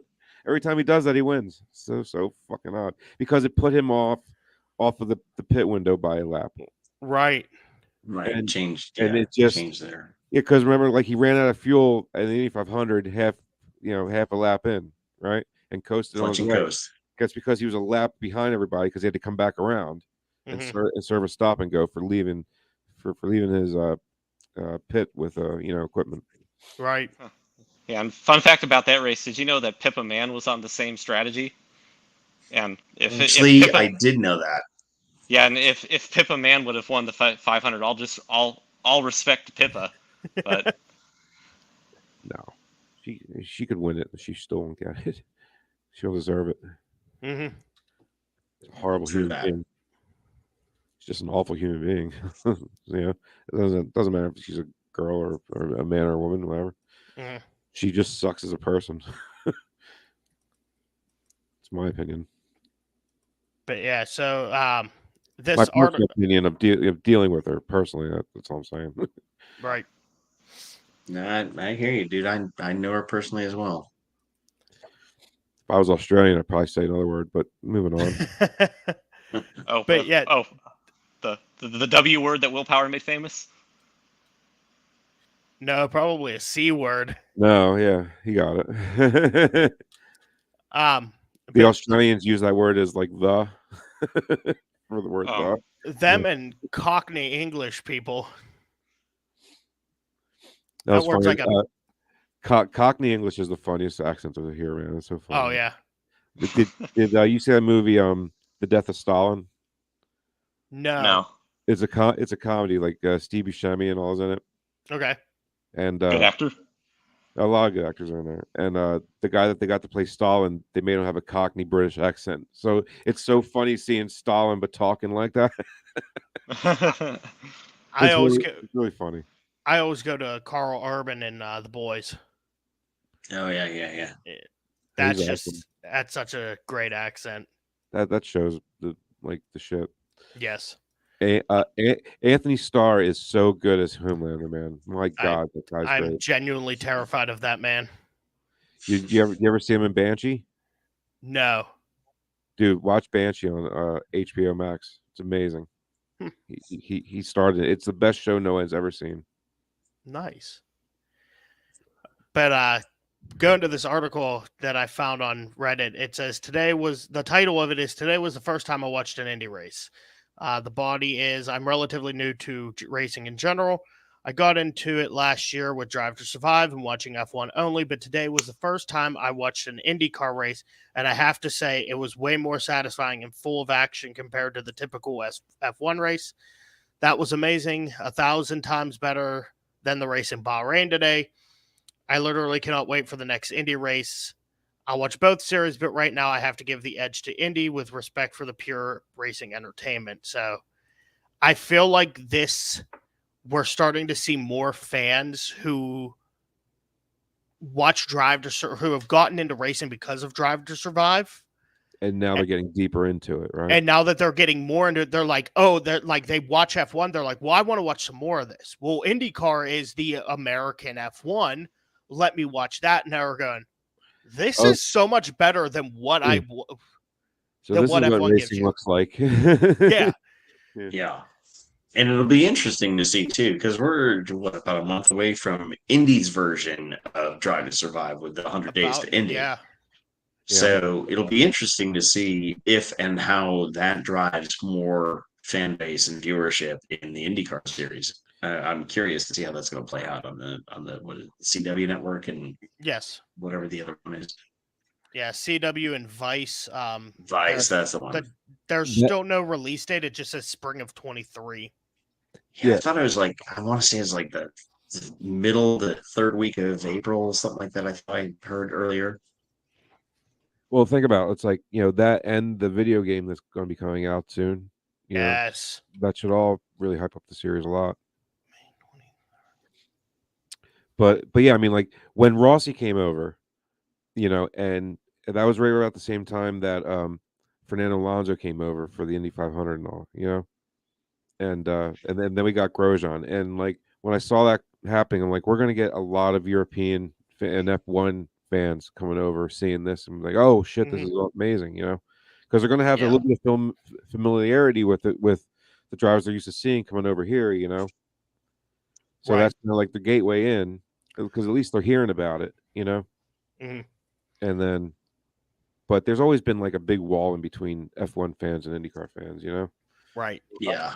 And it's a one-way wall, because IndyCar fans, they don't really care about F1. They don't really talk as much shit that F1 does, what we do, but it's just right. But they just talk shit, just I guess like out of prejudice almost. It's like racism. Get it, racism. Yeah, racism. That's good. Nice. And I'm out, boys. Kevin, to answer your question, 100 days from the Indy would have been February 12th. So they've probably already recorded most of it. Yes, and are they just have. editing, stuff out at this point. Right. Yeah, but I have a contact within IndyCar, and I think he said there was some filming was going on this weekend. So. Oh, nice. Cool. Rock on. Well, Kevin, before you bounce out, you want to give the race a grade or whatever? Yeah, grade. Dude, I watched both, and I will say, I thought that the F1 race was pretty pedestrian. I mean, as they usually are. Yeah, it's like, I was talking about it on my show. It's like, I've given up. I've given up. I don't even bother. When is anybody going to catch Red Bull, if ever? So once you got past the Red Bull dominance as they picked up right from last year, it was like the storyline of the F1 race was all about Fernando Alonso and Aston Martin. It's like, where the hell did they come from? What did they find over the winter? Because Sebastian Vettel wasn't that close last year. No, So it's because Fernando Alonso is legit the most famous race car driver in the world, so they have to talk about it no matter what. dude, one of the coolest things that I saw from that broadcast, and I was sort of like on the fence about Alonso, even after he came to Indy a few years ago, and the Twittersphere and the internets and the interwebs and everything went fucking berserk with streaming his rookie test and all that shit. Somebody, and I don't know if it was Oscar Piastri, if it was Nick DeVries, was saying, so uses 25% of his brain just to drive the car, and the other 75% of his brain just manages everybody else's race and figures out what the hell's going on. Mm-hmm. And with his racecraft, I thought was pretty phenomenal. That said, from a pure enjoyment standpoint, crashes notwithstanding, I thought the IndyCar race was a much better race. Certainly, sure. We had the first lap deal with Di Francesco and Peterson and Ferrucci and all those guys, and we had Kirkwood doing the table deal, and we had the McLaughlin Grosjean deal, and we had Power Hip Check and Colton Herta out of the way. But I thought overall the racing itself was better on the IndyCar side of things. So despite the fact that it wasn't the really straight fight that we had hoped for with Pato, having that engine problem, I thought the IndyCar race was better, quite frankly. No, it was dramatic, if nothing else. Yeah, absolutely. And you had more storylines than just the one storyline. Well, maybe two out of Formula One. So yeah. I'm looking forward to Texas. I'm anxious to see what the follow up is from this opening race in St. Pete. Yes. Yeah, I will say it seemed like none of the drivers gave a rat's ass about each other in St. Pete, but it's like, if they have that same attitude at Texas, God help them. Oh yeah, Texas could get really ugly really fast. Oh yeah. Yeah, I mean, I've been to enough races at TMS to know that for a fact. Yeah, I mean, who was the Russian driver a few years ago that found that out the hard way? Oh yeah. Oloshin? Yes, thank you, Mikhail Oloshin. Or I thought he had the bad wreck. I thought that was at Fontana, not Texas. Well, he had one in Texas too. It was a Texas man, yeah, because it was 2017. Yep. Yeah. Well, yeah. Oh, yeah. When 6 cars finished. Yeah. Exactly. Exactly. Yeah. Wasn't that the race that Graham Rahal won? No, that was Graham won in 16. Power won in 17. That's right.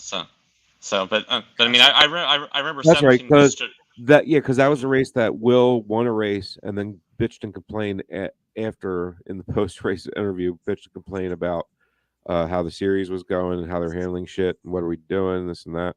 After he wins a race, it's like I love this guy. He wins a race and he still complains about the racing. Right. Well, I love this guy. And remember 17 when Vautier was subbing for Bourdais and he was damn near fighting for the lead. Yes. It was amazing. I was so happy for him. It didn't end very well, but still, it was exciting. It was good while it lasted. Yeah. I was like, dude, you know how happy everybody was for you, like for a while there. Yeah. I was like, dude, like when you came back, everybody's like stoked, man. You're like a fan favorite. You don't even realize. He's like, no, I'm not. Nobody knows who I am. Like, all right, man. Right. Yeah, I remember if I can find a link, I did a story on Tristan for IndyCar about his run that weekend. Mm-hmm. Didn't you talk to him? Yeah. Talk to him after. Say what? Didn't I hook you up with him? No, I don't think you did. I mean, I remember meeting him on pit lane, and no one else wanted to really talk to him, and he was like, "Oh, how are you, mate?" He's French. They don't say mate. I'm telling you, he said mate. Did he? Yep. Weird. Nice. Well, Kevin, we'll let you go so you can get to bed so you can go catch your plane in the morning. Yeah. All right. A couple hours of sleep, finish packing, and hop on a plane at dark 30 tomorrow morning. There you go. Enjoy your All trip, right, brother. all right, Thanks sounds for good, having me Kevin. on again, Have a boys. good one. Josh, great meeting you, man. And Oh, yeah, oh, boys Great will. meeting oh too. yeah, you didn't give the race a grade. I would give that race an A minus. I'd give it an Okay. A minus. Fair enough. Right on. All right. Because I document these things. I write it down. All right, fair enough. I stand by it. Once Right I on. once I say it, I commit to it. So, Fair enough. There you go. All all right. right, Well, boys. we'll promote your show at the end, buddy. Yep. Thanks, man. I appreciate it. We got a big one coming up, and we got a new show dropping tomorrow, and a really big show coming up 2 weeks from tomorrow. I don't even think I've had a chance to share with you guys yet, but we had last week. We did a 2-hour interview with Mr. Ollie Shuffle himself, Willie T. Ribs. So Nice. that is going to be an epic show coming up on March 21st. So new show Nice. tomorrow. It's a race review of Bahrain and St. Pete, and then 2 weeks after that, we'll do the Willie T. Ribs 2-hour mega show. So thanks on the Seventh Year Overrev podcast. There Awesome. you go. Thanks, boys. Appreciate it. Have a good Yeah. wrap up to the show. I will Yep. catch up with you soon. I will may or may not send you great pictures from Mexico. Nice. See if I can hook up with Pato. Maybe that's gonna break. Who All knows? right. Later. All right, see you, boys. Thanks. There you Yeah. go. See ya. All right, Frank. So, what was this Lee Diffie take you had? Oh, okay. So, a few things. I'm actually done with the entire cast. I think we need to clean shop. Right. Mm-hmm. Hinch has to Man. go. Hinch You- just has to go, man. I love Hinch to death, right? But how can I put this? I'm really tired of hearing him talk like we're all completely fucking stupid. Yeah. You know what I mean? I mean- like Hinch, man. Can we have a little bit of a like we're not as dumb as you think we are, man, and you're not as smart as you think you are, you know? And then I don't know the other guy's name. There's three of them. There's Hinch, there's Lee, and then there's the other guy. Oh, I can picture his face too because he drove. He does IMSA also, and he Yeah. did. He repeats everything Hinch says. Hinch will Oh, say Townsend Townsend Bell. You're talking. Townsend Bell. That's it. that's it. Yeah. Okay. Thank you. It's Townsend, right? Yes. Hinch will say something about braking or whatever and simplify it. So, New fans can understand it. I get it, right? But there is a limit, and it's Right. like, bro. Anyway, but then Townsend will chime in right after him, repeat the same fucking thing, not add nothing. And basically, it's basically like it comes across like, please remember that I'm also a driver too. I mean, And it's like a desperation feel. Like it's like desperate. Like he wants to he like Hinch makes himself because I'm not gonna lie, Hinch is a good broadcaster. He is really good at it. I'm surprised how well he can talk, and the things that he says quickly, mhm. even if he's full of shit, it doesn't sound like it. So, and that's half the battle, really, because you can know what you're talking about and still sound like you don't. Right. You know? So at least he sounds like he does. But then you got Townsend Bell coming in, adding nothing at all. And then Lee Diffie will come in on another level and say Lee Diffie says things like it's like the guy that claims he loves like baseball or something, and then when someone hits a home run, he'll go, that's a good field goal, you know what I mean? But he'll say it in like this amazing great field goal. It's like it's a home run, Lee.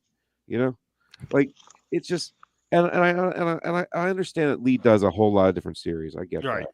that. He's not just IndyCar, so I get that. But it's just none of them are on the same fucking level. They just don't mix well together. Because Townsend Bell is like a worse, shittier version of Hinch. So just get rid of him, keep Hinch, But then you got Lee Diffie, who's on another like playing field level of intensity and knowledge and whatever. Even though, but Lee's the type that Lee at least won't repeat what Hinch says. Right. He does try to add to it or say things on his own, but when he says it, he doesn't say anything. Like it's a lot of word salad. Right. But it doesn't mean anything. Like, well, and I mean, when you look at the broadcasting team, I mean, Diffie is there to be the play-by-play. He's there and I to get that, and he's fine. keep you entertained Yeah. and keep your attention. And But he's he mainly doesn't there to follow his lane, is my point. Like he Right. tries to be Hinch as well, but on his own. At least he doesn't repeat what Hinch says. So I have three Right. guys coming at me with all this useless information, and there's only about one of them that's giving me anything. But everything that he's given me, I already know, and most people do. And he needs to understand the level of intellect of his audience is higher than what he thinks it is. I'm pretty sure, because I mean he's dumbing it down to a 6-year-old level, and I think you don't need to do that on the TV broadcast. I think that's the parents' job, watching it with the 6-year-old. You know, you know what I mean. So there's like a fine balancing act where you know what I mean. But Hinch just dumbs everything down to a point of just like, oh, I get it, dude. You know. Well, and like I pulled up a list of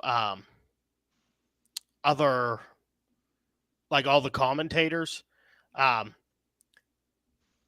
You've got Kevin Lee, who's a reserve. Townsend Bell's apparently been with NBC since 2013. Yeah, he's been doing it forever. Yeah, James Hinch. And look, when Hinch wasn't there, Mhm. and it was like Paul Tracy or whatever, you know, like Paul Tracy, at least when he talked about things, he didn't go into the detail that Hinch does of just meaningless talk, like dumbing it down. At least like Paul Tracy, he didn't go deep into anything either, but when he did talk about it, he talked like we had a brain, you know? Right. But for the most part, we just had Townsend Bell for that, you know, and Townsend Bell doing it on his own without anybody else sounding more knowledgeable than him at it, you know, makes Townsend Bell completely redundant and almost completely unnecessary at this point, you know. But what Lee Diffie needs to do, he needs to stay in his lane and just do the play-by-play. I don't want to hear about anything else but the play-by-play from Lee. Don't give me your technical whatever, or don't, you know, like he tends to throw out his opinions of what different drivers need to do to get this or that. Right. And it's like, what the hell do you know? Shut up. You don't know what you're talking about. You know, and what he tends to say is the popular meme that's going on about that insert driver here. You know what I mean? Like, it's just, I don't know. It's like he talks, but he doesn't really have an opinion. You know what I mean? I think a big part of like the problem that they're having is they have too many people trying to talk at once. No, it's fine. You have too many people talking at once because they're all trying to say the same goddamn thing. Right. You need three guys in there saying three different things so they know when their lane comes in and they drive down it. You know what I mean? Keep Hinch doing it. Tell Lee stop going off brand. I think what get rid of Townsend Bell and get somebody else. You know. Well, I think what needs that, like, because F1 and I know MotoGP has done this. They have your play-by-play and you have your color commentator, and that's it. You don't bring in the third person, because then at that point, that's when you start getting a lot of the, like you were saying, where Hinch and Townsend are saying the same things over and over again.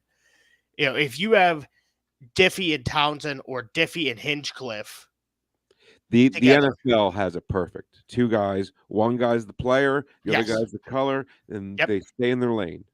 Yeah, and that's the way it, you know. Because MotoGP has done it a little differently. Like with F1, you have Crofty and Brundle. And Crofty's your play-by-play. Brundle's the ex-driver who knows all the technical stuff. MotoGP has done it where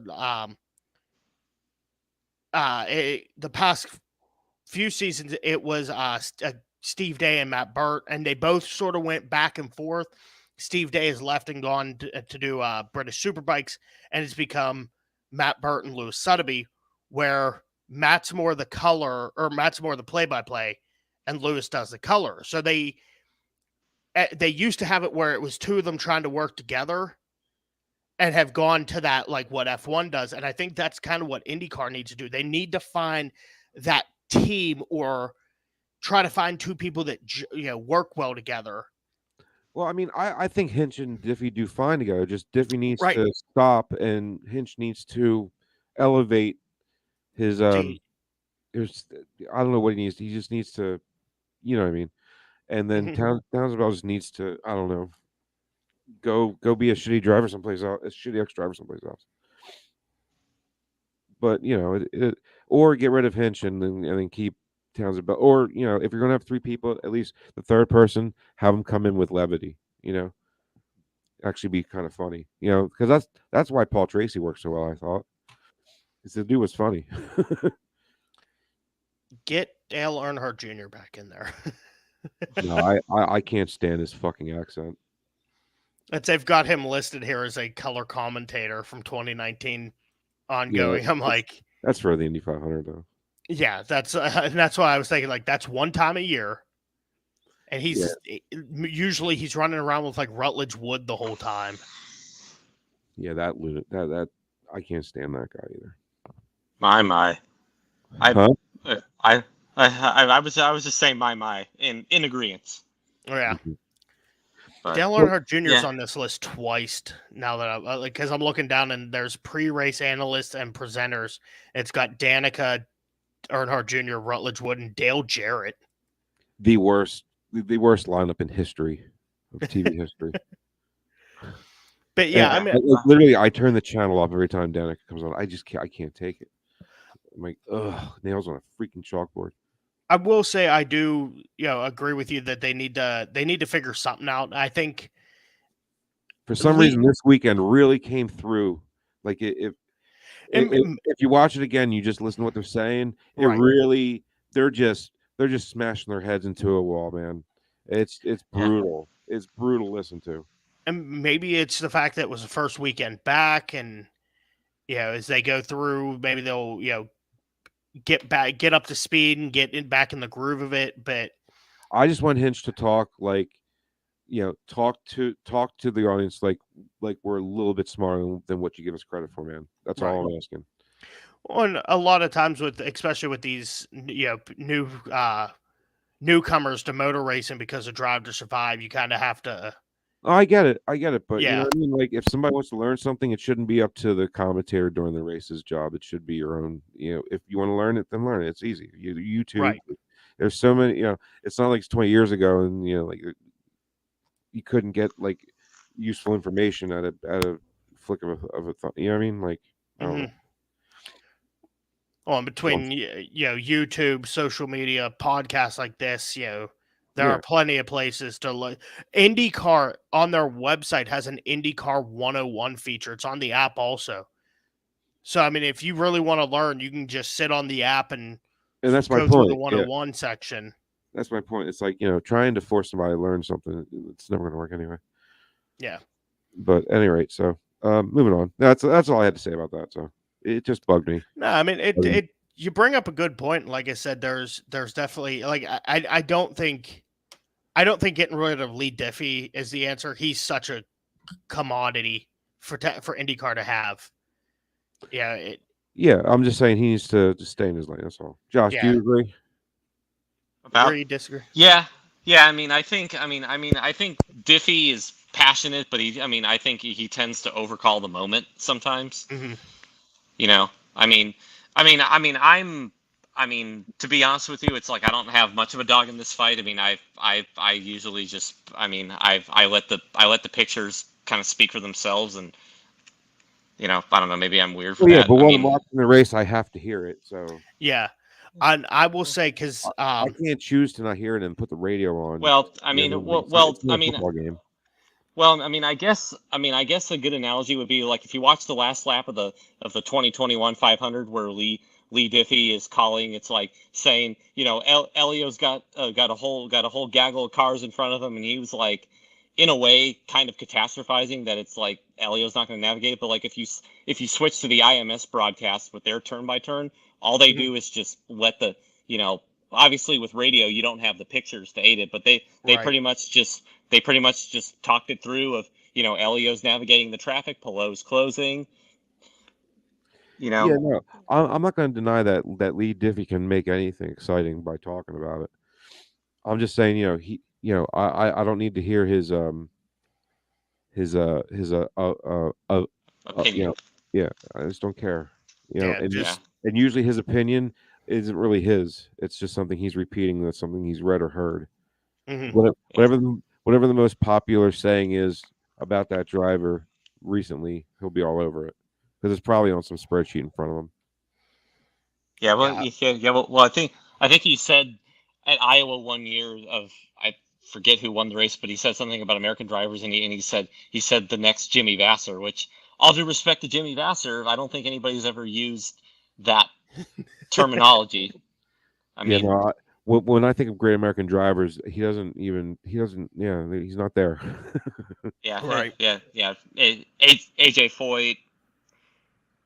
I mean, I guess you could throw Mario into that group since he's naturalized American.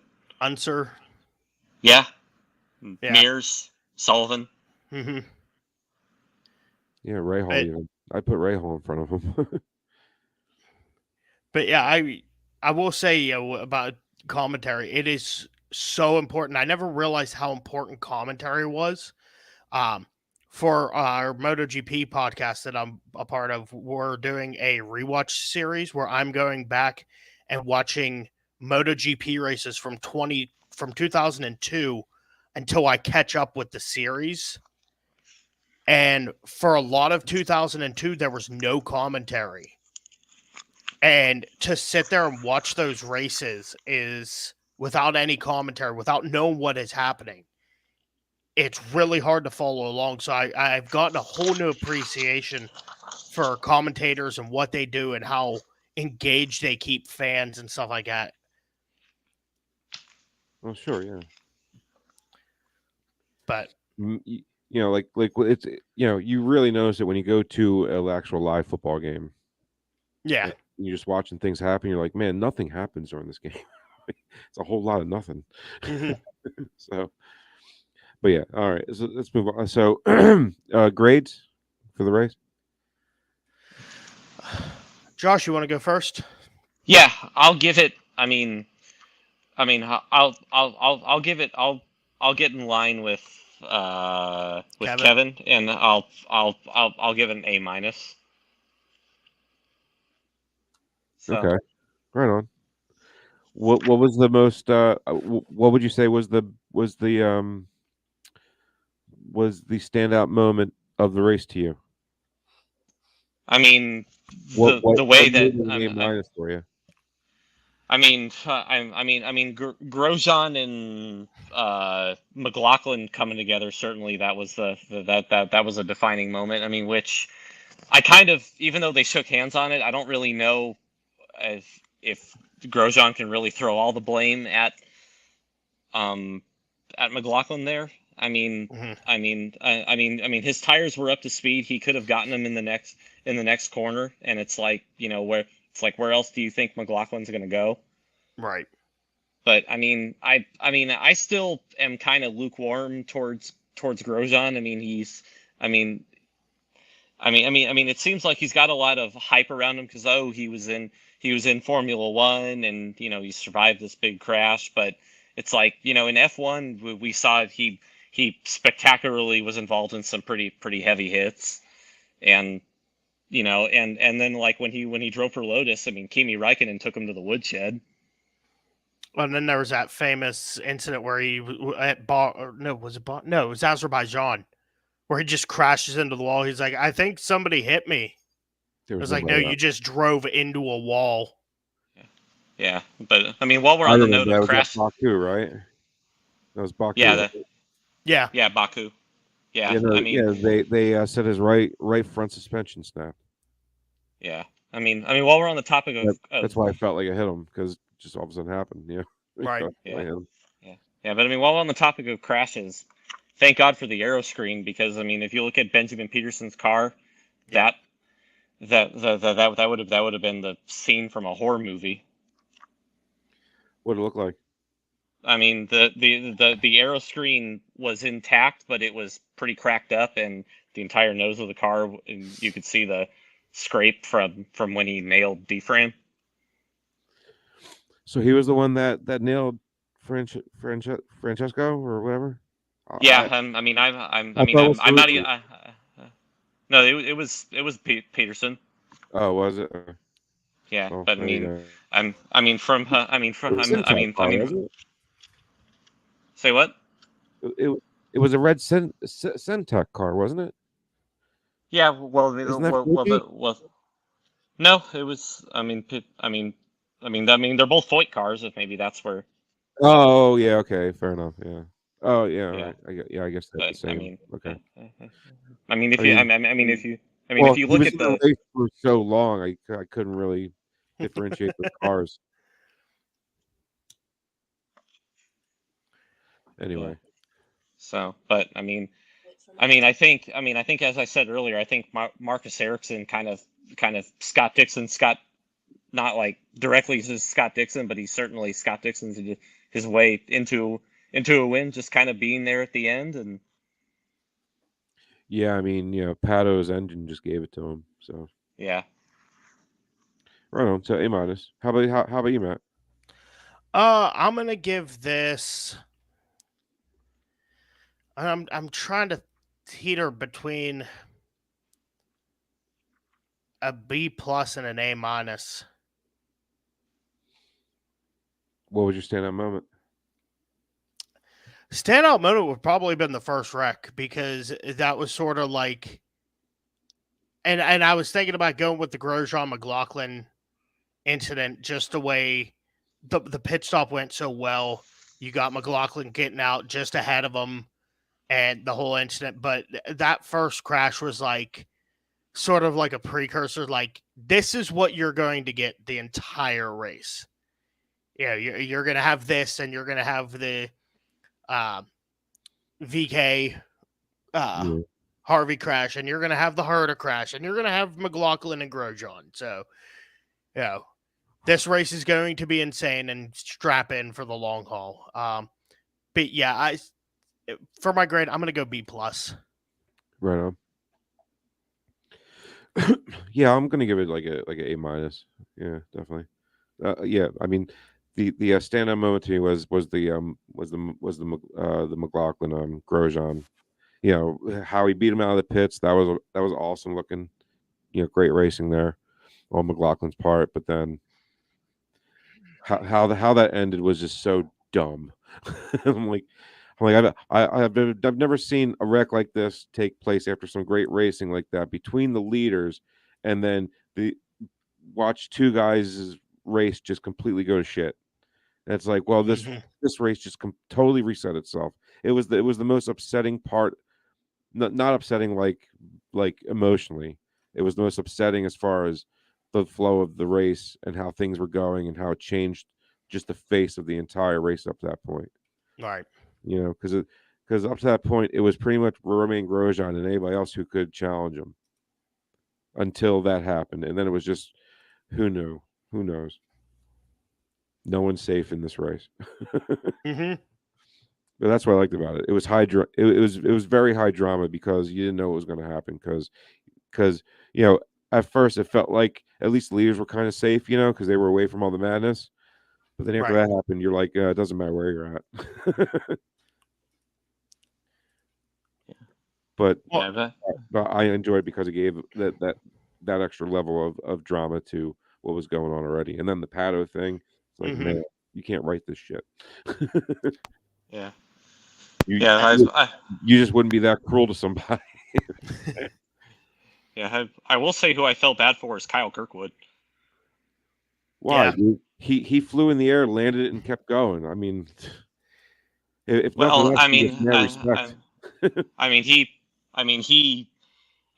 was just saying of he had a potentially podium you know, wouldn't I say think, podium, but maybe top 5 at best, maybe. yeah, I mean, Kirkwood, I think is, you know, he certainly is, you know, I think he's the guy that can elevate Andretti.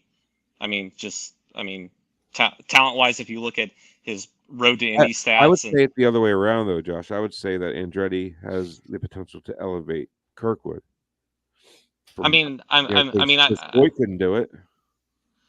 well, I think, I'm just saying that because it's like Andretti has been so like uneven throughout their team. I mean, like the last couple of years, the only two bullets they really had were, you know, Herta, and Herta's very hot and cold, and Rossi was hot and cold too the last couple of years, and you know, and let's just say Devlin DeFrancesco is a good, you know, good soldier. He brings the money. Let's just say, you know, his signature and on the checks make them clear, and they do. So Yeah. so he's important, I guess. So those other two guys can have money to race with, you know. That's what a shitty thing to say about somebody, Josh. You're an asshole.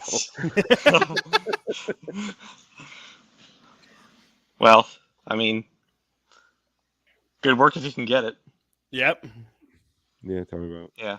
So, but I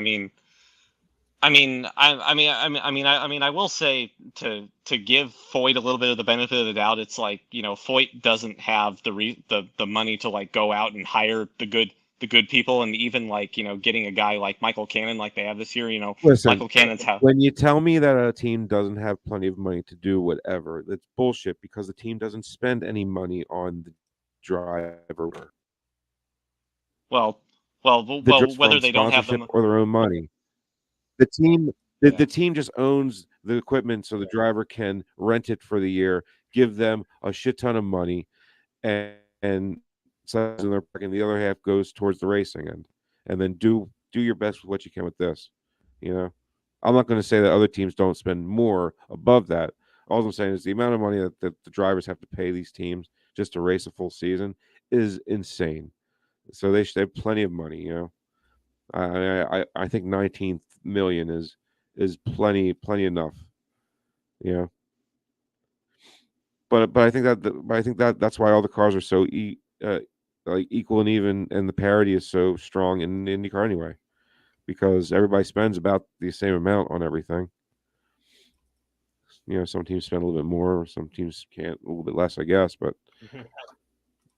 I don't think Foyt would be one of those teams that don't have the resources behind them to do what other teams can do, because they've been around for long enough where they should or could.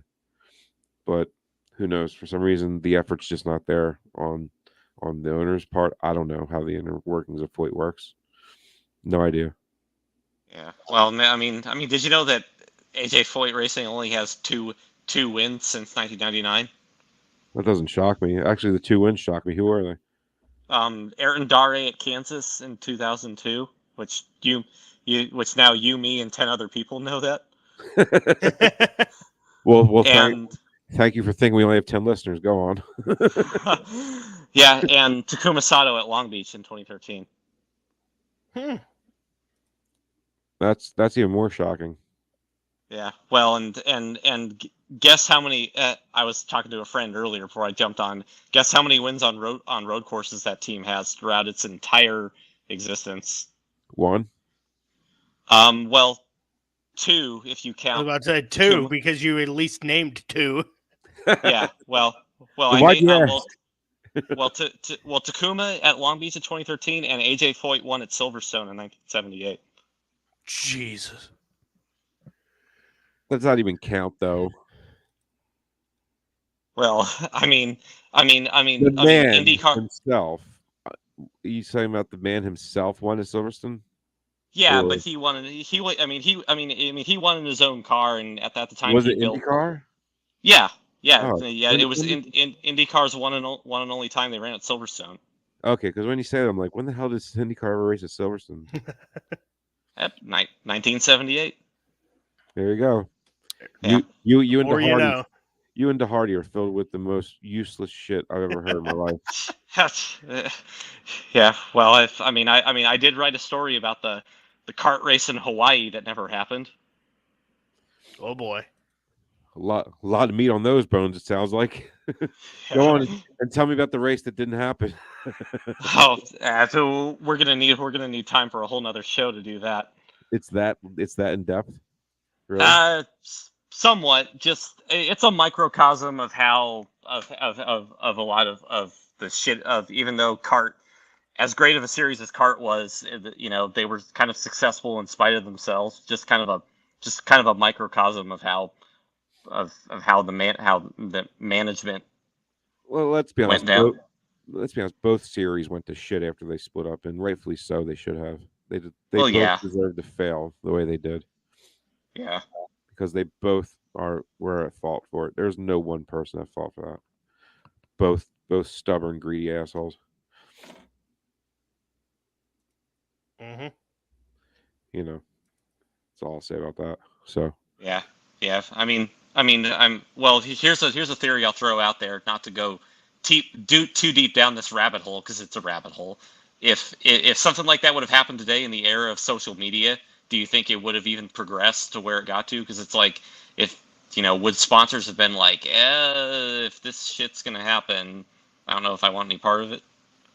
Well, think about the whole Bill Clinton thing. If with him and Lewinsky and all, if that would happen today, it'd be all over. He would have got impeached. Mm-hmm. Anyway, so is there anything else to talk about? Anything else you guys want to bring up? No, I think that's about it. Right on. So we'll do a show before Texas, right? Yeah. Well, I mean, just some admin stuff. Like, I know we used to do every week religiously for years and years and years, but obviously, with kids and all that, we're not going to do that anymore. But so we're going to try to make sure we have a show out pre-race and post-race. So the next episode we'll probably be doing will be February 27th, because USF is going to Sebring. February 27th or March? That passed. That was now I see now. Series testing. Their first races was this weekend at St. Pete. Yeah, now I see the way the schedule. Oh, no, March 23rd and 26th. They're back at Sebring. Okay, cool. Right on. Yeah, so we'll probably do. Well, I mean, but Texas is like the next weekend after that. Texas right? is the next IndyCar race. Yeah. Yeah. And I hope to be on site there. Cool. Nice. I want to go there at least once, but that's a hell of a drive, man. Texas. Yeah. We don't have IndyCar or Indy next until April 30th again. So. Harbor. Yes.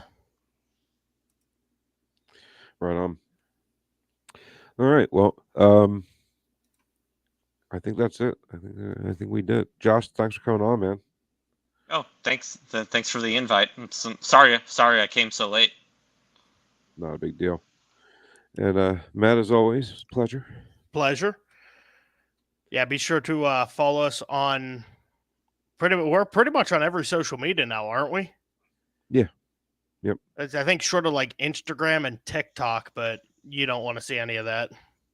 I refuse to download TikTok. I refuse. The YouTube shorts are maddening enough.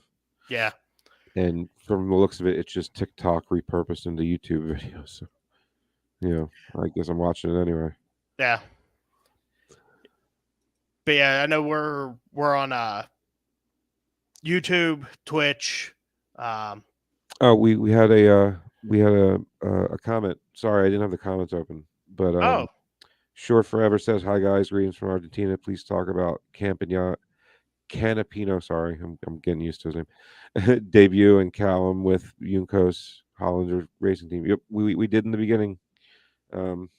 We actually gave him a good time right in the beginning there. We were really proud of him, and we're really happy to have a big name driver from Argentina in the series. It's always good to have drivers that come from different cultures and all that are really big to come into IndyCar, because it brings a whole load of other people into the series, and they get to see how great it is too. So that's that. Yeah.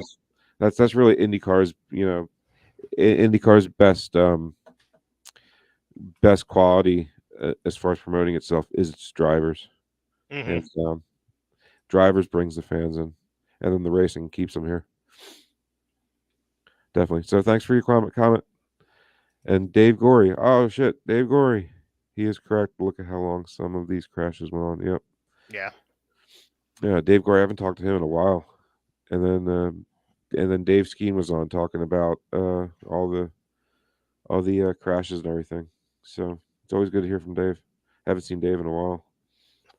But thanks for your comments, guys. I'm sure there's more on social media, but yeah, reach out to us. Yeah, their Twitter is at ICP Podcast, and any other social media that you like using it's easy to figure it out. Facebook or it's pretty much all right here. So, but yeah, I'm terrible with social media, but Matt's all over it. So I just don't have any time ever. But all right, so until next show, thanks for listening, and I guess you'll hear from us next race. So I don't have a sign off anymore. I completely forgot what it was.